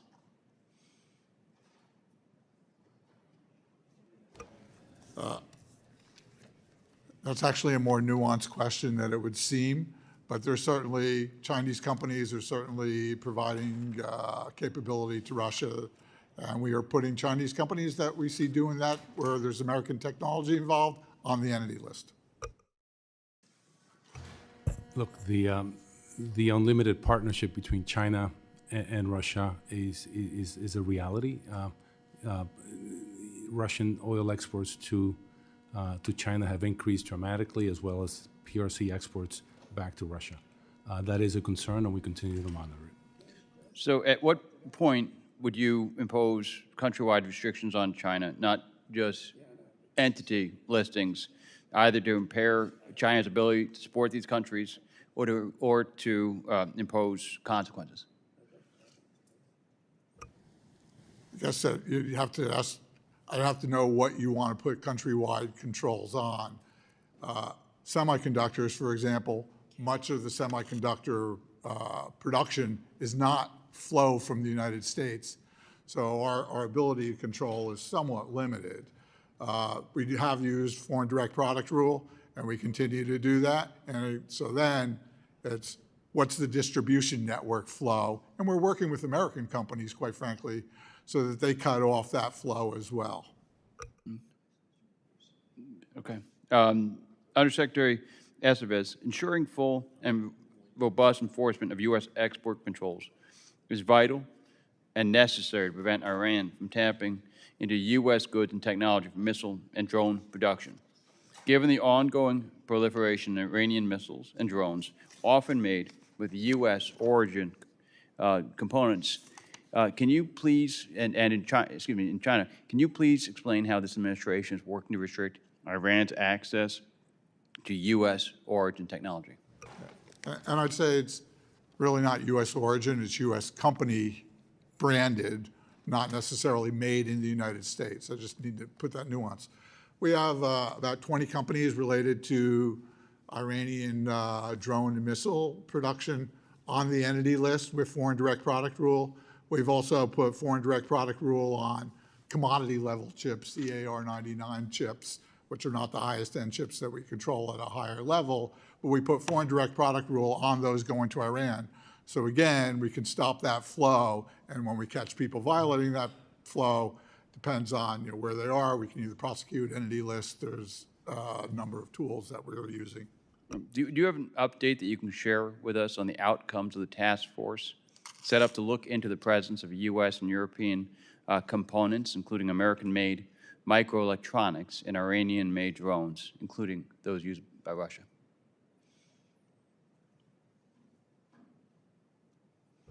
I mean, we are always taking apart stuff in Ukraine and then assessing where it came from. There's also counterfeits and other flow that goes into that, even though it might look like a U.S. part. We're working with companies, again, to stop them from selling to distributors that we identify that could be bad distributors. In other words, their distribution network, which is generally good, is now providing stuff to Russia or selling to companies that are providing to Russia. And again, we're using the entity list as a tool in that regard. I would just add that in the last 2 months, Alan, our Under Secretary at Treasury, our counterpart, and me have been calling companies specifically in order to tell them that there are unintended leakages of their products ending up in the Ukrainian battlefields, and we're getting their cooperation to try and staunch that flow. And we're giving them the data so that they can take action. Yeah. Thank you. I yield back. The gentleman yields. We now recognize Mr. Costa for 5 minutes questioning. Thank you very much, Mr. Chairman. I think that the importance of the hearing regarding countering China on the world stage and not only dealing with American businesses, but the Chinese military as it reflects to the threat to our part of the world in the Pacific is critical, and I commend the committee for its hearing. I want to take a little different twist on this because my view is that for any administration and for the Congress, China is an adversary, China's a competitor, and China's a vast market, and that makes it difficult. And we're talking about the threat that is posed here as it relates to the nation that it's an adversary to us and to our allies.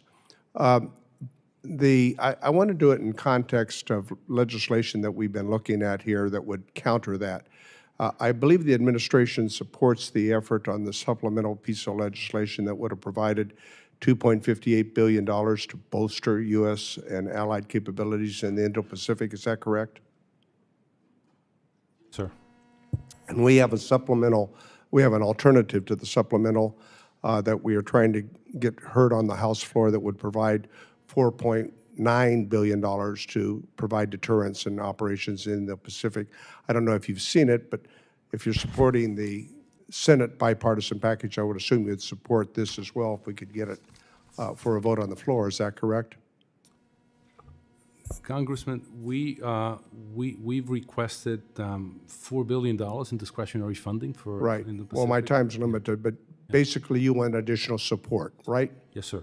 Okay. And the reason for that is we've got to show up. Countries are looking for alternatives. I agree, and we got to show up not only here, but as it relates to Ukraine. And I want to put these two in a comparative analysis. It's been 2 years since Putin launched his brutal invasion of Ukraine. Last week, Putin delivered an annual state propaganda or the union to the Russian Duma and said that as far as he went to threaten nuclear war if NATO sent troops to Ukraine. But let's be frank about it. Russia today is a syndicate, I think, that's masquerading as a nuclear, as a nuclear syndicate masquerading as a country with a mob boss called Putin. That's how I describe modern-day Russia. And if you don't view that, look what he did just 3 weeks ago with his adversary, Alexei Navalny. He did what mob bosses do. He eliminated his opposition. But I think that China is watching what we're doing in Ukraine, just as Russia's trying to determine what is the resolve of the United States. And that's why I think the two are in the same category, frankly, and whether or not Congress provides this supplemental aid in any form, both to protect our interests in the Indochina as well as to protect our interests in Europe with our allies there. I met with a group of Ukrainian officials 3 weeks ago when I was in Kiev, and you see a group of brave Ukrainian folks that are not only fighting for their sovereignty and their democracy, but for ours throughout the world, which is what Taiwan's trying to do, is maintain their sovereignty and their democracy, as well as our allies in Japan and South Korea and Australia. And so I think there's a good comparative analysis about what we do with legislation to provide support, not only as it relates to the Pacific, but also as it relates to our European allies. But we're stuck with gridlock here in the House of Representatives. We can't get the supplemental bill to the House floor. We can't even get an alternative to the House floor that would provide funding for Ukraine, Taiwan, and Israel. Ukraine is fighting and putting up a fight that I think is in our interest, just as our support for Taiwan and our allies in Japan and South Korea. When you look at what's happened in Ukraine, they've regained over half the territory that Russia's took. They've reopened the Black Sea, and they've stricken over 2/3 of Russia's tanks and 315,000 of Russia's troops. But I think for many of my Republican colleagues, I think they're showing weakness to Putin. I think this is analogous to 1939 when Neville Chamberlain went and appeased Adolf Hitler, because people recognize strength. And so I think the Speaker and my Republican friends need to talk about putting together a package that will provide supplemental aid to Ukraine, to Taiwan, and to Israel. Either of these efforts, I think, would really reflect a bipartisan support that has been there traditionally. A significant amount of the funding, by the way, stays in the United States as we build new weapons and replace weapons in our own stockpiles. So I think this, whether it's how we fund it in the supplemental package or whether we fund it in another way, the longer we delay aid to Taiwan and to Ukraine, the more Xi and Putin will exploit the situation. That's the bottom line. Our adversaries respect strength, and Putin won't stop until Eastern Europe is in his grasp, as Xi is watching to see whether or not the U.S. will support its allies. Do you agree? 100% concur. Let me close, Mr. Chairman, if you Very quickly, yes. to quote an American president who understood strength. President Ronald Reagan said it best in 1984 when he said, to keep peace, we and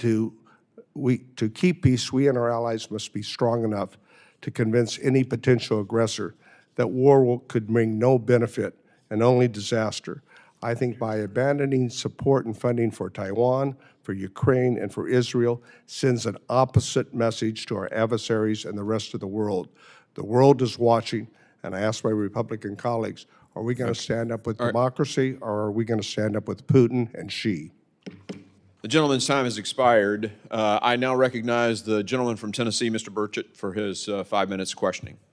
Thank you, Mr. Chairman. Mr. Estevez, on October 27, 2023, the Bureau of Industry and Security issued a 90-day pause on firearms exports. That pause should have ended January 5th, 2024. Why is it still in place? It's still in place, Congressman, because we're trying to craft a policy that meets the goals of stopping diversion of guns to criminal enterprises while still allowing proper sale of guns across the globe. Where are we at in that process? We're close. I can't give you a timeline, sir. I have a hard time being close when we're dealing with something that I think is constitutionally sound. During a campaign speech in 2019, Joe Biden referred to lawful firearms manufacturers as the enemy. Do you think lawful firearms manufacturers are the enemy? As someone who used to buy firearms for the military, no. What if they want to buy them for civilians? Constitutional right. But what's your opinion of that? Doesn't matter what my opinion is. My And I think we opinion know. is that, it's Did the you or anyone at the constitutional right. Department of Commerce have conversations with the White House Office of Gun Violence Prevention prior to this decision? This decision is going through the normal interagency process. Did you have that conversation? This process is going through the normal interagency process. So you're not There's going to lots of answer that? places. You're not going to answer that? I'm also talking to industry and Congress. So the answer is yes? We've talked to lots of people involved in this process. I'll take that as a yes.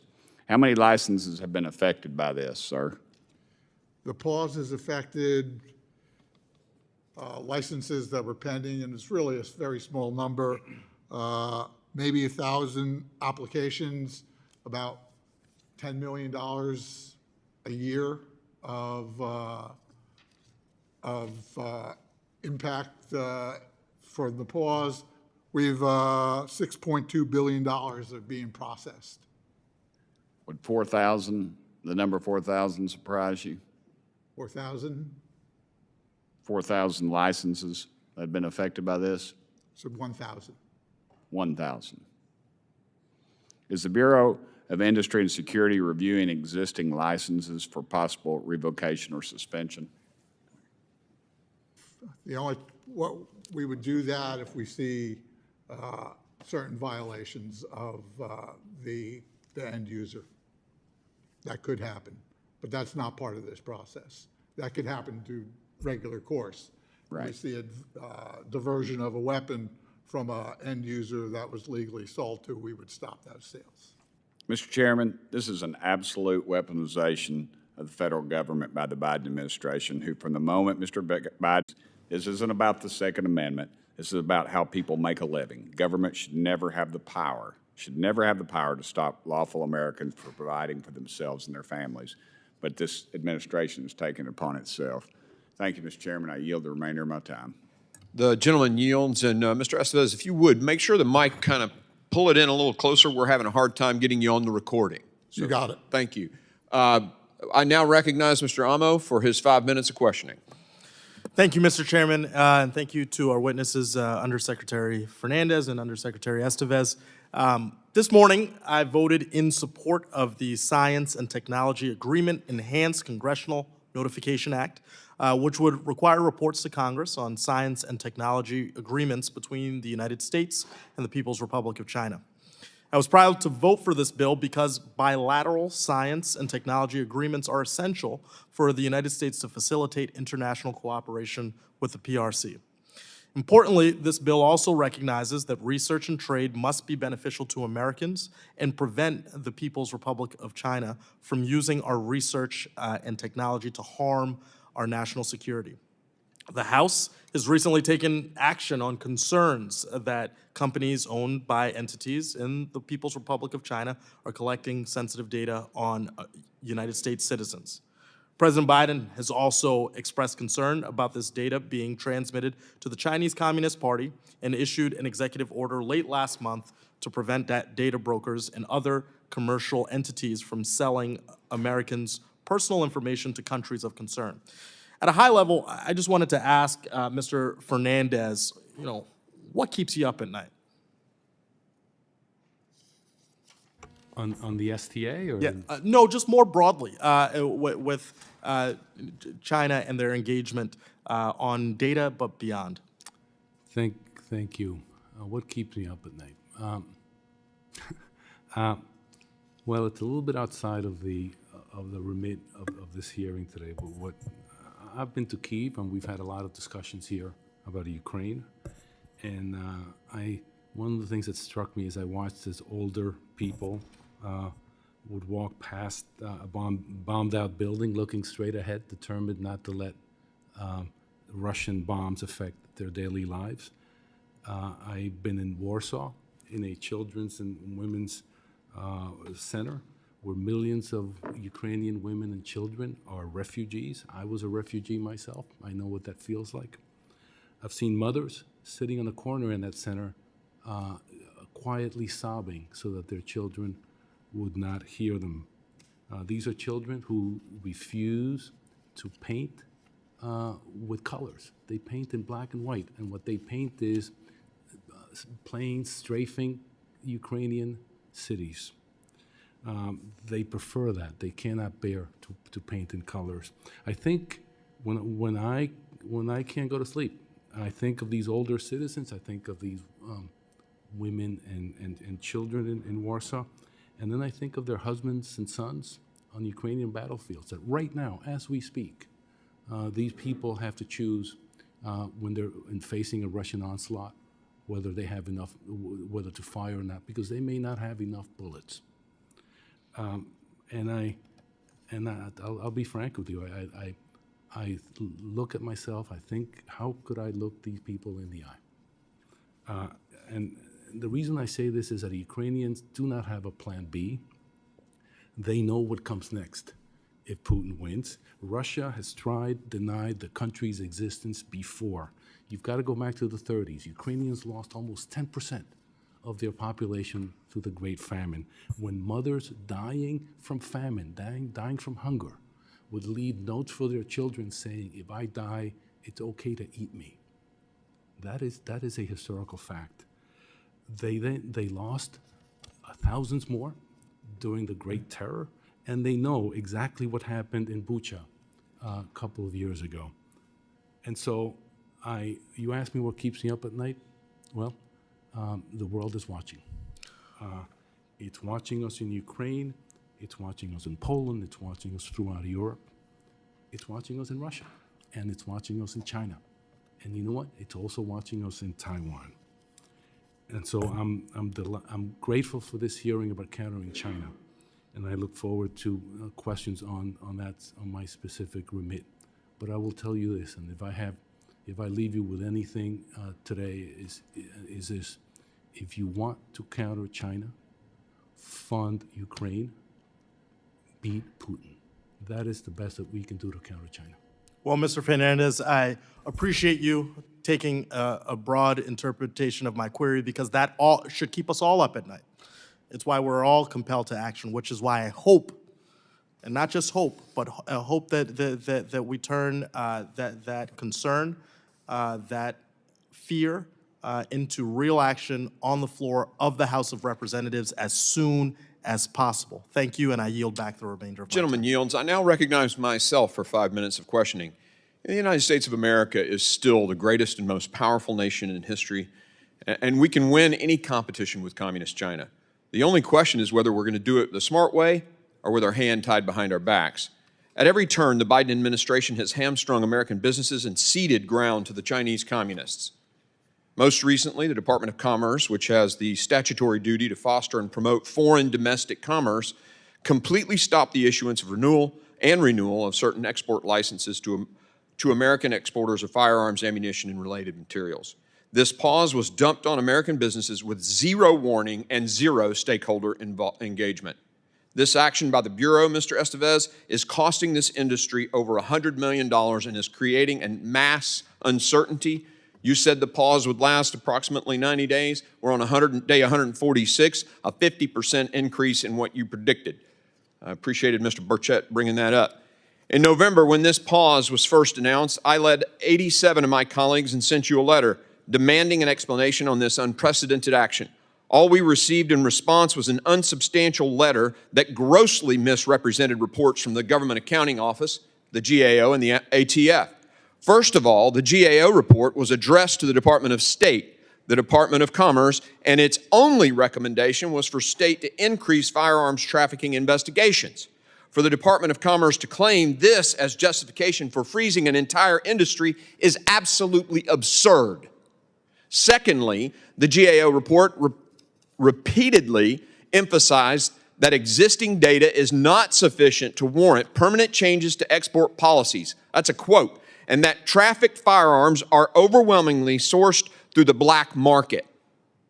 Even the ATF report openly admitted that less than 1% of the firearms lawfully exported from the U.S. were associated with an international gun crime. Stopping the lawful exportation of firearms does absolutely nothing to prevent international gun crimes, but it will destroy an American industry, and people will lose their jobs.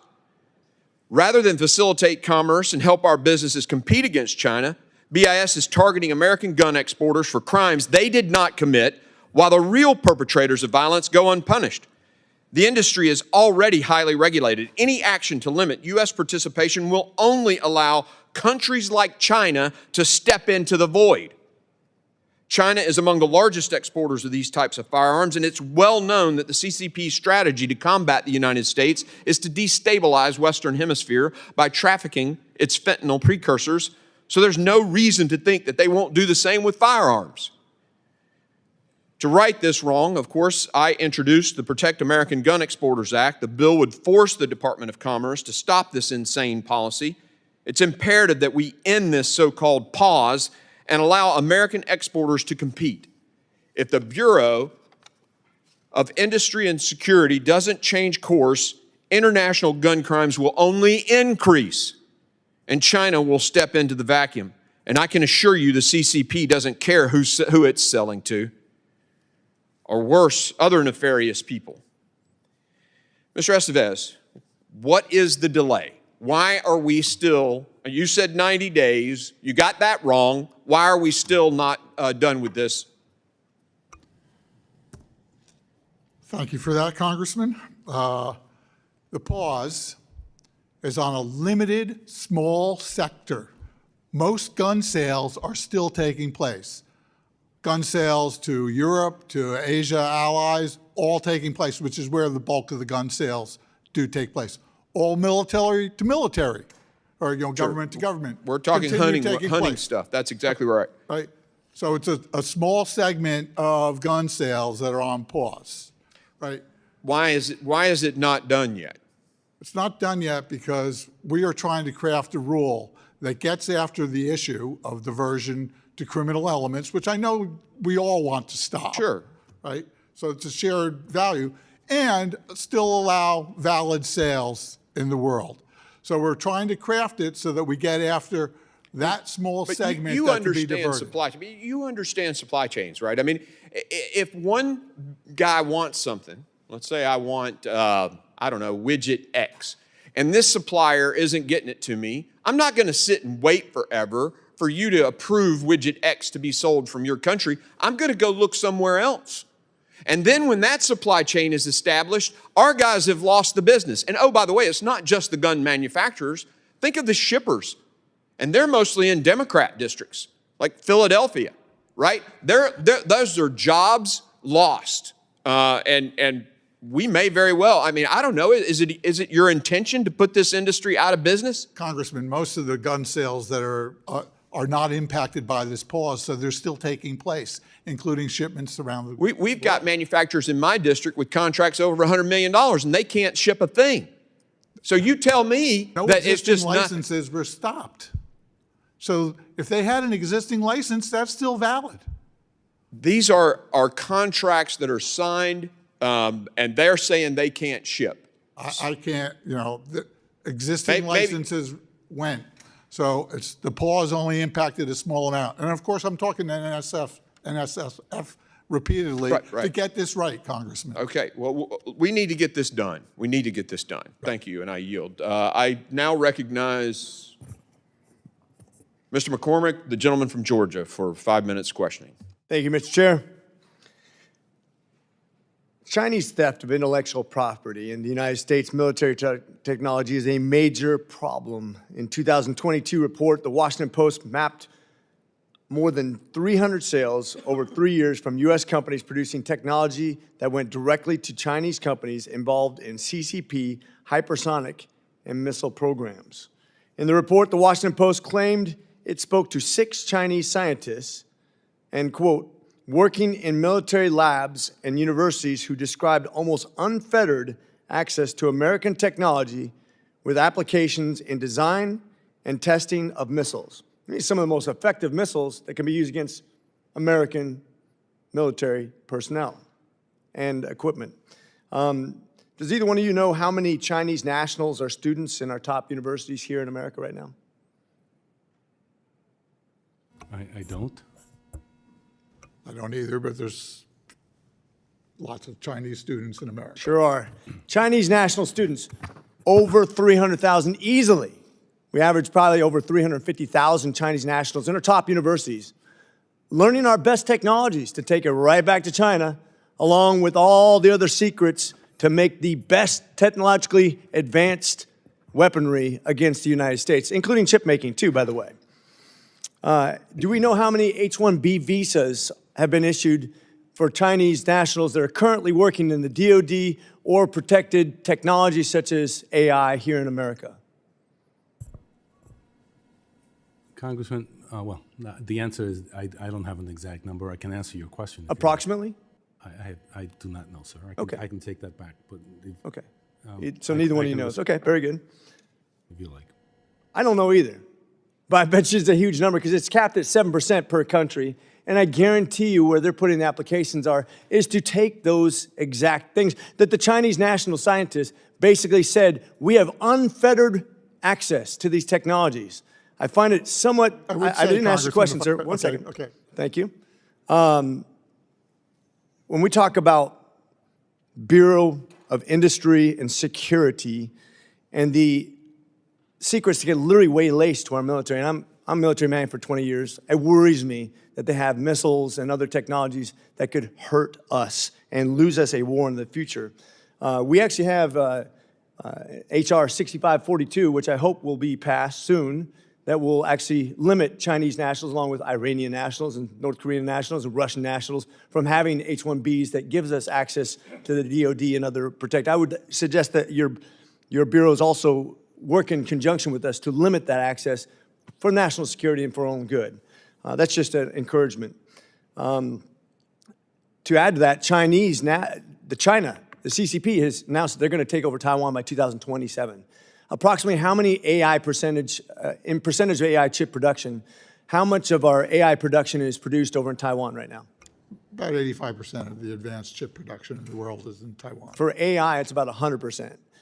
They produce about 90% of the world's AI chips, the other 10% in Samsung. Well, certainly all NVIDIA. Yeah, so what my point is, if China has unfettered access to our technologies, and now they said they're going to take the one place that we make all of our AI chips overseas, that is extremely concerning. The CHIPS Act did not correct that, by the way. I just want to make sure that the public knows this, that we're not doing anything to protect the most valuable technology and the most transforming technology we've ever had in human history. It worries me. And because in China, quite frankly, there's no civilian government divide, and any company helping produce new technologies is tied to the CCP and their military. The U.S. should not be directly or indirectly funding Chinese military companies and must clamp down on the blatant espionage and cybercrime that steal U.S. technologies and military innovations. I know I'm almost out of time, but I want to know how you guys are working to protect America, its best interest, whether it be in economy or military or industry, all the things we need to do to protect America and then the next generation in the most important technologies that will advance our ability to fight wars and to advance our economy. So, Congressman, let me jump real quick. I know 36 years DoD sustaining and building weapons for U.S. forces so that we always have technological overmatch whenever we send sailor, soldier, airman, marine, space guardian to the battlefield. Let me also... We have put sweeping controls on the most advanced chips, the chips that you mentioned made in Taiwan, for artificial intelligence, the future of warfare, and the tools to make those chips to China. We are going to stop the Chinese from being able to use our technology against us. Let me just add something, if I may. Look, our best in the world universities thrive in part due to the fact that they're open to the brightest minds in the world. We continue to admit and welcome the vast majority of Chinese students who want to come here to pursue degrees and make tangible contributions in their academic fields, and they can also benefit the U.S. We review every visa in sensitive disciplines that we could impact national security. We actually engage in a targeted screening process. So we are aware of this, but we also have to be careful. And I speak as someone who used to be involved in the university. We've got to be careful about denigrating and targeting specific nationalities of students. I think we also have to be careful to protect the national interest of the United States against all enemies, foreign and domestic. And I think it's naive to think that the United States is going to be safe from the CCP, who's actively engaging 350,000 students here in the United States at our technologically advanced universities, if we think we're going to vet them enough to keep our secrets from them being used against us. With that, I yield. Thank you. The gentleman's time has expired, and he yields. I now yield to Mr. Huizinga for 5 minutes of questioning. Thank you, Mr. Chairman. I appreciate that. Undersecretary Fernandez, last week I sent you a letter regarding the increasingly concerning issue of China's economic coercion tactics, particularly in Europe, to influence the economic and political decisions of U.S. allied nations. These tactics range from targeted trade restrictions to leveraging investments in critical infrastructure as a means of exerting political pressure. We have all heard of the examples from Lithuania and Norway, where a particular industry caught the full force of these PRC tactics in the form of embargoes. All of this was due to a political decision made by their government and their governments and entirely out of their own control. So first, how is the Department of State addressing the impact of China's economic coercion on Europe, and what measures are being considered to support our European allies in countering these tactics? Thank you for your question, Congressman. Earlier I spoke of what we've done specifically in Lithuania, which was the first test case that we had. We worked interagency. We were able to double the export credits that the PRC had provided. We got them additional markets through our posts. The Department of Defense signed the procurement agreement. Right now, Lithuania is thriving, and they are grateful for this, for what we were able to do. We have since then we have been engaging our interagency. We now have a toolbox. We've also engaged a number of our allies and partners. We are coordinating with them as well. Yeah, let me explore that a little bit. And my point is, we now receive on a monthly basis. We now receive inquiries from countries that are afraid of being targeted by the PRC, and we're helping them. So what are you doing to develop that unified strategy against this coercion and making sure that our responses and our allies' responses are aligned and effective? Thank you for your question. We have done a lot. We engaged a number of our allies and partners. The G7 has actually taken as one of its main projects economic coercion and creating a platform for economic coercion. We have progressed on this. We're not perfect. We could do more. Okay. We'll get better, but we're quite good at it by now. And what role has the U.S. played in strengthening international norms and legal frameworks to deter economic coercion and protect the sovereignty of nations in making their own political decisions and economic decisions? In other words, how are we able to do anything on that international stage with norms and structures that mitigates or lessens the impact of China or strengthens our allies and other nations? Well, look, the Lithuania example convinced the Europeans to pass an anti-coercion instrument, an ACI. We welcome that. They also filed a case against the PRC. I think rather than legal norms, I think we just got to beat them, and that's really what we're trying to do. Okay, appreciate that. Undersecretary Estevez, do you believe that Chinese facial recognition is dangerous to U.S. foreign policy interests? I believe, facial recognition technology is widely used. Yeah. But Chinese technology capturing faces of U.S., I'd be concerned about, yes. Are you tracking reporting that China has been exporting facial recognition technology similar to systems used against the Uyghurs to countries like Burma, Myanmar, which are being run by military? Hikvision's on the entity list. I can't stop outbound exports from China. But are you aware of those reports, and are you tracking it? I am not, but it doesn't surprise me. Okay. Well, it's our understanding that companies involved include Huawei, Hikvision, and with Hikvision at least on the entity list, will BIS take action to fully include Huawei on that entity list? Huawei is on the entity list. Okay. And so if they're on the entity list, I thought I just heard you say that if they aren't on the entity list, you have no ability to track that or no ability to... No, I have no ability to stop exports out of China. I stop exports into China. Okay. All right. Secretary, thank you. Appreciate that. Secretary Fernandez, I'm seeing my time is up, but I'm going to follow up on a letter. We did have a second letter to you, and I would appreciate your timely response on that. So. Thank you, and we will respond to your letter. Okay, thank you. With that, Mr. Chairman, I yield back. Or Madam Chair. Yeah. We changed chairs while I was busy with my questioning. So, Madam Chair. I'd like to now recognize gentleman from Ohio, Mr. Davison. I thank the gentlelady, and I think our witnesses appreciate the work that you do. It's an incredibly important mission for our country that it go well. So for your leadership and for the people that work in your under your supervision, I wish you great success. I am concerned. Prior to Congress, I came from a manufacturing background. And American companies can compete with other companies very successfully, but with China in particular, we're not competing with companies, we're competing with a foreign government.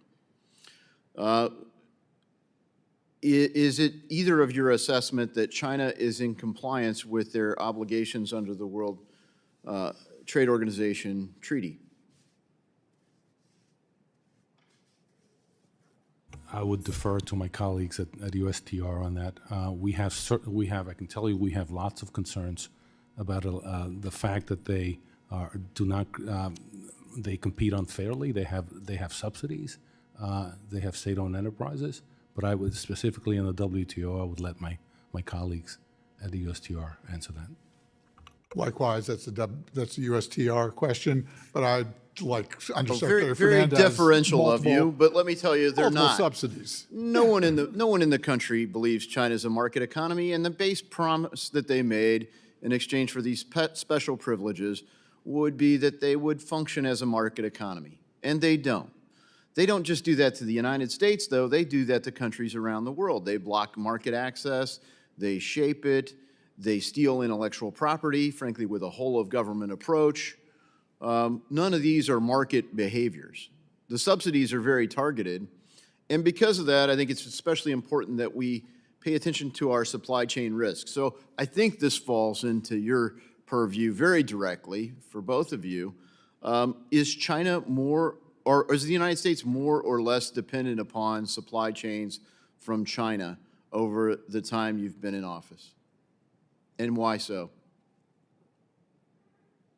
I'll start there. I think the answer is we've made great progress on supply chains, and I will cite the Inflation Reduction Act. We've gotten just in Georgia last week, or when I was there a month ago, actually, $12 billion in terms of Korean investments in battery manufacturing. In the critical mineral space, we've created the Mineral Security Partnership in order to deal with the vulnerability that you correctly point out exists. We are in very vulnerable to Chinese control of critical mineral supply chains. But we've created a partnership of 14 countries plus the European Union, includes India, includes 55% of the world's GDP, and we're making progress. We didn't get into this problem just now. We certainly didn't get into this problem just now. But I don't know that we're making incredible progress. You cite, the Inflation Reduction Act, which does spend a lot of money, but I won't say that it's solving the problem. I am glad that one of the big investments is in Ohio with Intel. We welcome them and hope they continue to build their plant there, which was paused for a bit. We hope the administration will work to get the permitting accomplished that they need. But when we look at the core dependence upon China, one of the areas that you cite has stalled battery production in plants all over the place because they can't get access to cobalt. And that's because China controls it. And we're not making progress on some of these critical minerals. We're addressing it, we're talking about it, we're giving speeches about it, we're spending money to do it, but it is not getting solved. So what on the horizon do we see that is actually going to change the status quo? And when I hear you would think that we have Department of Education witnesses here defending Chinese students, and the reality is we're supposed to defend our market from Chinese influence and control, and frankly, national security vulnerabilities. So what on the horizon is actually addressing it? Sir, the Inflation Reduction Act and has spurred a lot of investment in U.S. battery manufacturing. It created jobs. This is right now, and just in a year and a half, we have over. The whole thing is a Green New Deal. All right. So it isn't. You're killing American energy. We're not exporting American energy. It's making us more dependent upon China, not less. And we've got the administration foolishly banning electrical steel. They're trying to stop American companies. The only intellectual property is American, and the Chinese are stealing our uniform grain electrical steel that we should be building our electric grid on, and you guys are facilitating it under the Green New Deal, co-branded as the Inflation Reduction Act. I'm sorry, the numbers just do not support that. I yield. Thank you. Let me now recognize the gentlelady from North Carolina, Ms. Kathy Manning. Thank you, Madam Chair, and thank you, Ranking Member Meeks, for organizing this hearing, and thank you to our witnesses for your service. Undersecretary Fernandez, I am very concerned about our adversaries' attempts to dominate the next generation of critical technology. And one area that I don't think gets enough attention is Russian and Chinese attempts to influence and dominate international technical standards through the ITU, the IEC, the ISO, and the IETF. Does the State Department have a comprehensive strategy to counter their malign influence in these critical standard-setting bodies? Thank you for your question. That actually is something we have spent a fair amount of time on. When 3 years ago it dawned certainly on me that the Chinese were dominating a number of the international organizations. We put together a group to work on them, and that's at the State Department. One of my colleagues is leading that. We also started working with our allies and partners. And in fact, this was one of the points discussed in the Trade and Technology Council with the EU. Since we started working on it, we've had some, I think, major successes. We've been able to support the winner in the ITU, Telecommunications Union election, an American.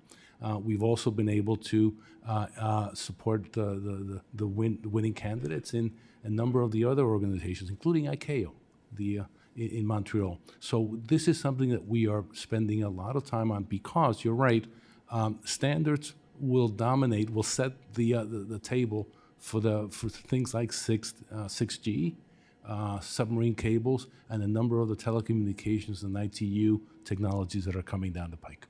Thank you. Undersecretary Estevez, as head of BIS, you oversee the Office of Anti-Boycott Compliance. This critical office ensures that American citizens and businesses are not forced to comply with unsanctioned foreign boycotts, including against our ally Israel. And since October 7th, the October 7th terrorist attacks, have you seen more demands by foreign actors for American businesses to boycott Israel? Nothing that's come to my attention on that, though we have strengthened our anti-boycott rule set so that, we're giving people credit for self-disclosure. We're asking for self-disclosure, but we've also put, if you don't self-disclose and we stumble across you, the administrative penalties are going to be higher. I hope you will keep an eye out for those kinds of boycotts, because with everything that's going on in the Middle East and with all of the attacks on our ally Israel, those boycotts are sure to erupt. And I'll ask both of you, how do state and commerce regularly engage with private sector and industry leaders? Are most American companies supportive of and aligned with our geopolitical strategy towards China? And what can we do if they're not? You know, I'm obviously, through my export control regimes, stopping billions and billions of dollars of sales. I spend a lot of time talking to American companies about why we're doing that. They may not be happy at the end game, but they're supportive at the end game because they see my controls are for national security, and they see the importance of national security. Secretary Raimondo said, democracy is good for business. I would agree with that. And in fact, Alan and I have cooperated in a number of instances where we're reaching out to companies for support in keeping their technology away from Russia and China. Thank you. And Undersecretary Fernandez, I heard you respond to a question asked by one of my colleagues when you said that China is watching everything we do, Russia is watching, Ukraine is watching. So would you agree that one of the most important things we should be doing in light of those countries watching what we are doing, would you agree that one of the most important things we should be doing is passing the Senate bill for supplemental funding to Ukraine and Israel, the bill that the Speaker refuses to bring to the House floor? Well, as I said earlier, if you want to counter China, fund Ukraine, beat Putin. There ain't no other way to do it. Critically important to our standing in the world.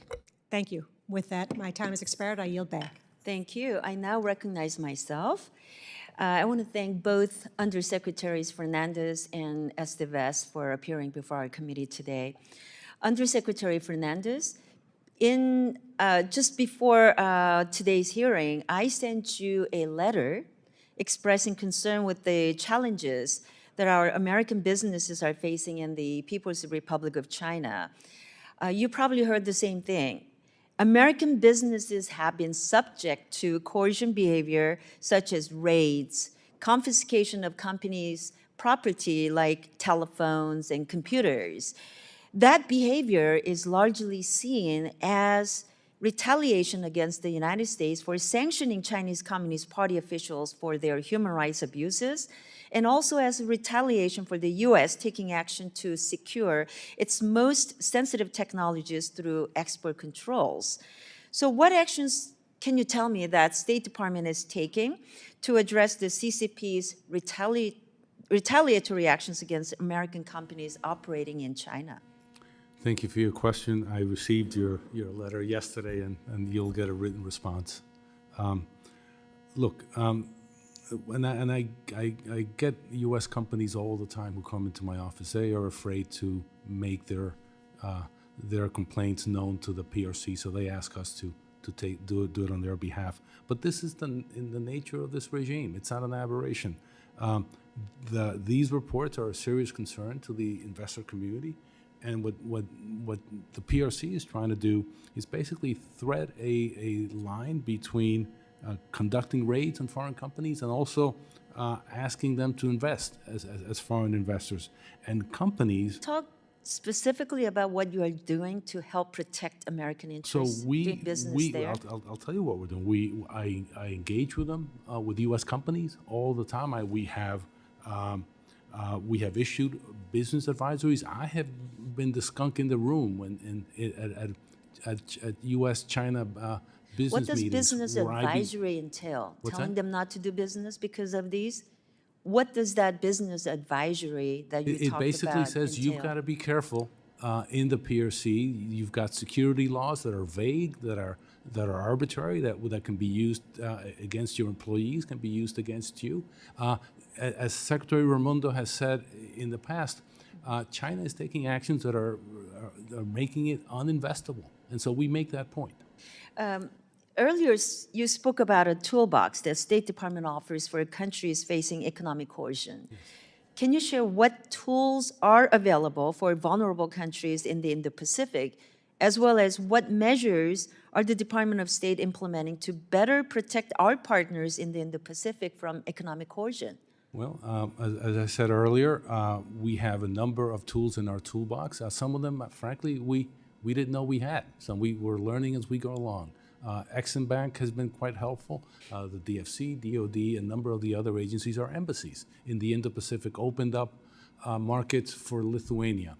We're working with a number of other countries in the Indo-Pacific as they express our concerns about Chinese Can you also coercion. talk and I'd about... be happy, if I could, I'd be happy in a different setting to give you some more details on that. Okay.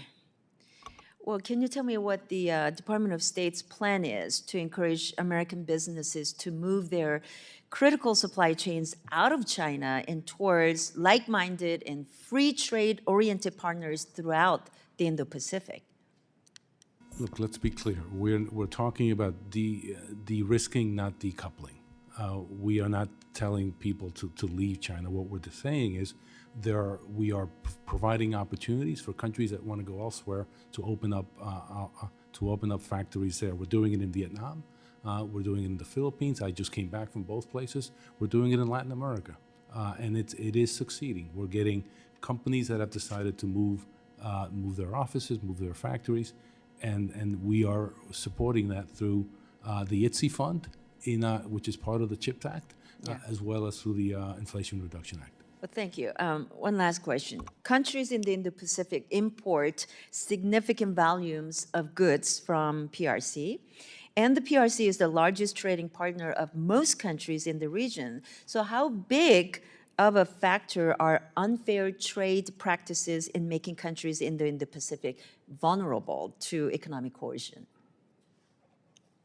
They're very vulnerable. Many of them are vulnerable, and which is why they come to us. And they ask us how we can help them. And you know what? We're providing help. Thank you. I see that my time's up. Let me now recognize the gentleman from Texas, Mr. Self. Thank you, Madam Chair. You've mentioned several words that I wanted to pick up on: de-risking, and then your comment, if you want to counter China.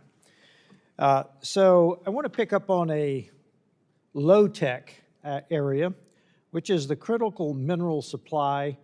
And I very much appreciated your written testimony, Undersecretary Fernandez. Talked about we have an advantage they cannot match, our allies and our partners. You started the Mineral Security Partnership. Under that, you mentioned 14 partners: Estonia, Czech Republic, Australia, a graphite in Mozambique, the UK, Tanzania, and you now have a forum. And you end your written testimony with that engagement will help ensure critical minerals are extracted, refined, and recycled in ways that benefit all the countries involved. I want to talk about our national interests. 49 of the 50 rare earth minerals are located in Alaska.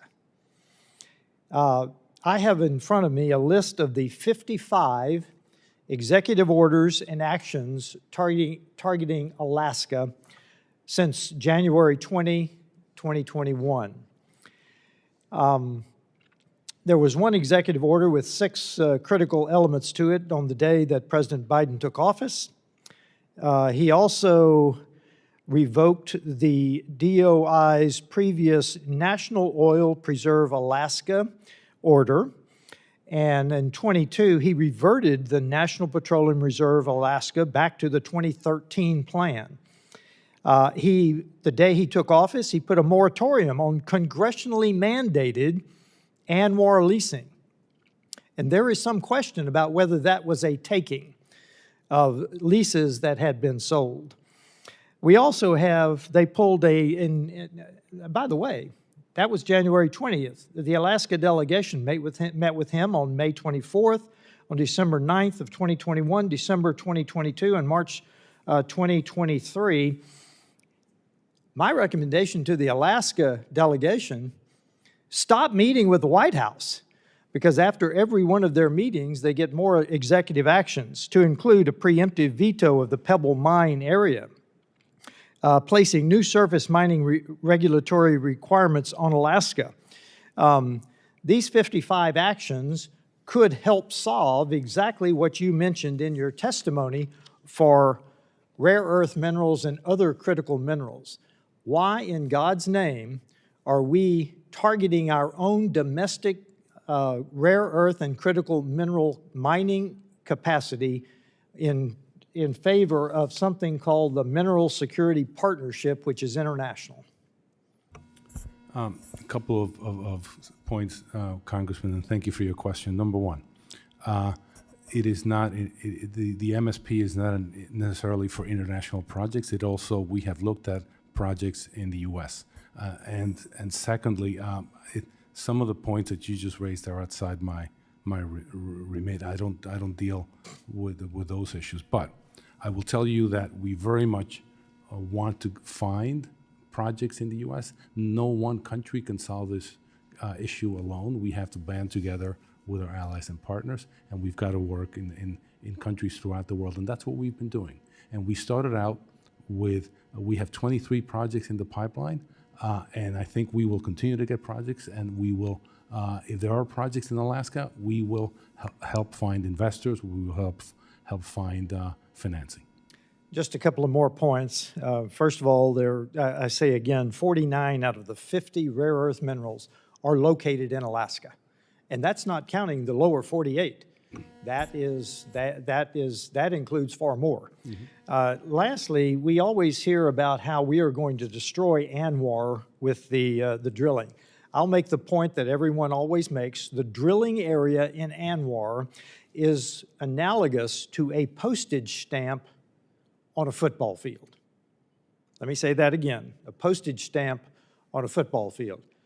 Madam Chair, Mr. Chair, I yield back. The gentleman yields back. I recognize myself for 5 minutes of questions. Earlier this year, this committee passed my bill, the No Technology for Terror Act, to codify and expand the foreign direct product rule on tech and other know-how to Iran. I hope this bill will soon be considered on the House floor, because I think full and robust enforcement of the FDPR on Iran is critical to ensure Iran cannot continue to use U.S. origin goods and technology to make its lethal missiles and drones, the same missiles and drones being used to attack our forces and our allies currently. Because this undermines the international shipping in the Red Sea and Gulf of Aden as well. Given the ongoing proliferation in Iranian missiles and drones, often made with U.S. origin components from China, can either of you please explain how this administration is using the foreign direct product rule to restrict Iran's access to U.S. origin technology? Sure. Let me take that, and thank you for the question, Congressman. And I just received your letter about that, sort of studying for this hearing, but we'll get your response as soon as I can. Thank you, Secretary. You know, we invoked foreign direct product rule to a number of Iranian entities, about 20 Iranian entities, starting at the beginning of last year, and then a number that are involved in the building of the Russian drone factories with Iranian technology. And we invoked foreign direct product rule on a number of EAR 99 products that, again, we're saying American origin, they're not really U.S. origin, they're U.S. company branded that are produced elsewhere in the globe, so that invoking foreign direct product rule ensures that they are under that and those companies understand that they are liable for controlling their supply chains. And my enforcement folks, both through the strike force that they're doing with justice and on their own, are tracking what is flowing, and we're pulling stuff off the Iranian battlefield. And Undersecretary Fernandez and I are directly engaging companies whose products we are seeing either flowing into Russian military equipment or Iranian military equipment. And you mentioned enforcement. So what are some of the barriers to enforcement right now of the foreign direct product rule, and what do we need to do to give you better tools to enforce that rule? First of all, the foreign direct product rule is actually very complicated, and we've been invoking it a lot lately, both within China and now Russia and Iran. It is a great tool. It is best done in consultation with allies. For non-allied partners, we'll go after them and we'll enforce either administratively or criminally as we assess violations. The best thing I can get for help, frankly, is funding for my enforcement team.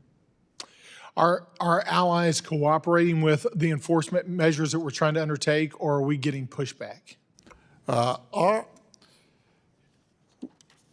For allies with foreign direct product, normally we let them know we're going to do it and why we're doing it, and we're getting very good cooperation from our allies. Good.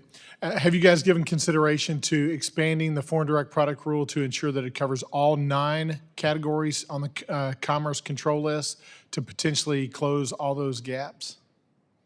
Again, foreign direct product rule started off really as a break glass used in extinction emergencies.